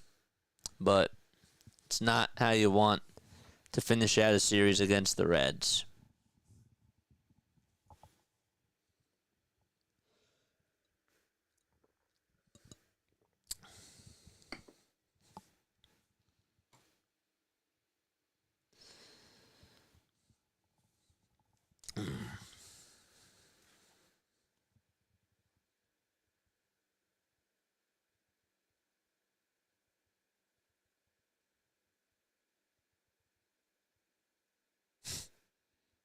I'm sobbing for this team. What the heck?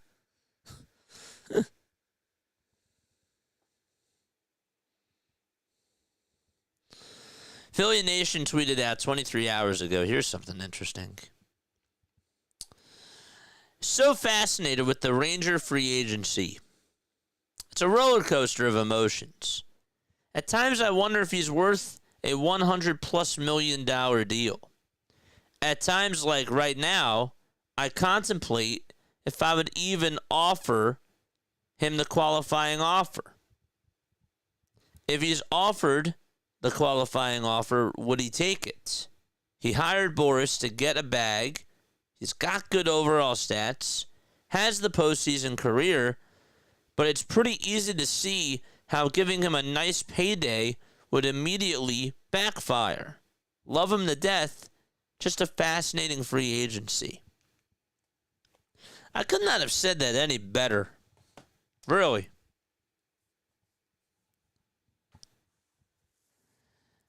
We've seen the injuries with the back. We've seen fatigue, and we've seen that year in and year out. And we see how dominant he can be. And then, like, once, as the season goes on, just happens, Who's he talking about? Ranger Suarez. The ball is 1 strike. That's to Bryce Harper. Ranger Suarez. Not the Texas Rangers. 0-1. That's a foul ball.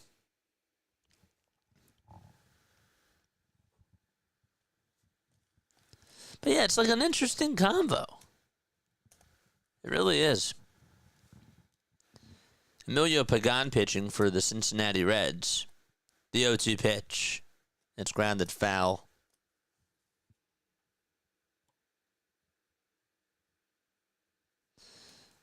Yeah, Ranger can go, says Eagles. Yeah, but like if you're a team, do you offer him a max deal? Because of what he's been showing you year after year when it comes to his back and when it comes to him working a heavy load? Do you give him that type of a deal? Next pitch, and there's a swing and a miss. And there is out number 1 in the top of the 9th inning. Phillies down 8-0 against the Cincinnati Reds. What our team's going to offer him? Rafael Marchand is up at the plate. Marchand with a check swing ground ball towards the first base side. It's foul.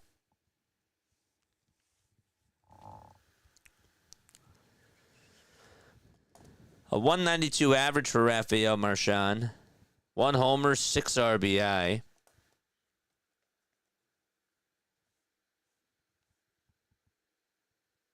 Oh, 1 foul ball. Honestly, wouldn't mind trading Harper either. What do you think that they can get for him? I'm just asking. Not saying that I don't think that they could get anything for him. 0-2 pitch. There's a swing and a miss. And there is out number 2 in the top of the 9th inning. Gave it to Homer Happy Nola. I mean, Nola did have success in the postseason. So, and if he would have had success somewhere else, then we would have been like, should have paid that guy. Harper has no trade protection. You mean a no trade clause? That can easily be waived, though. Top of the 9th in the pitch. There's a swing and a miss. And so the Phillies are down to their final out.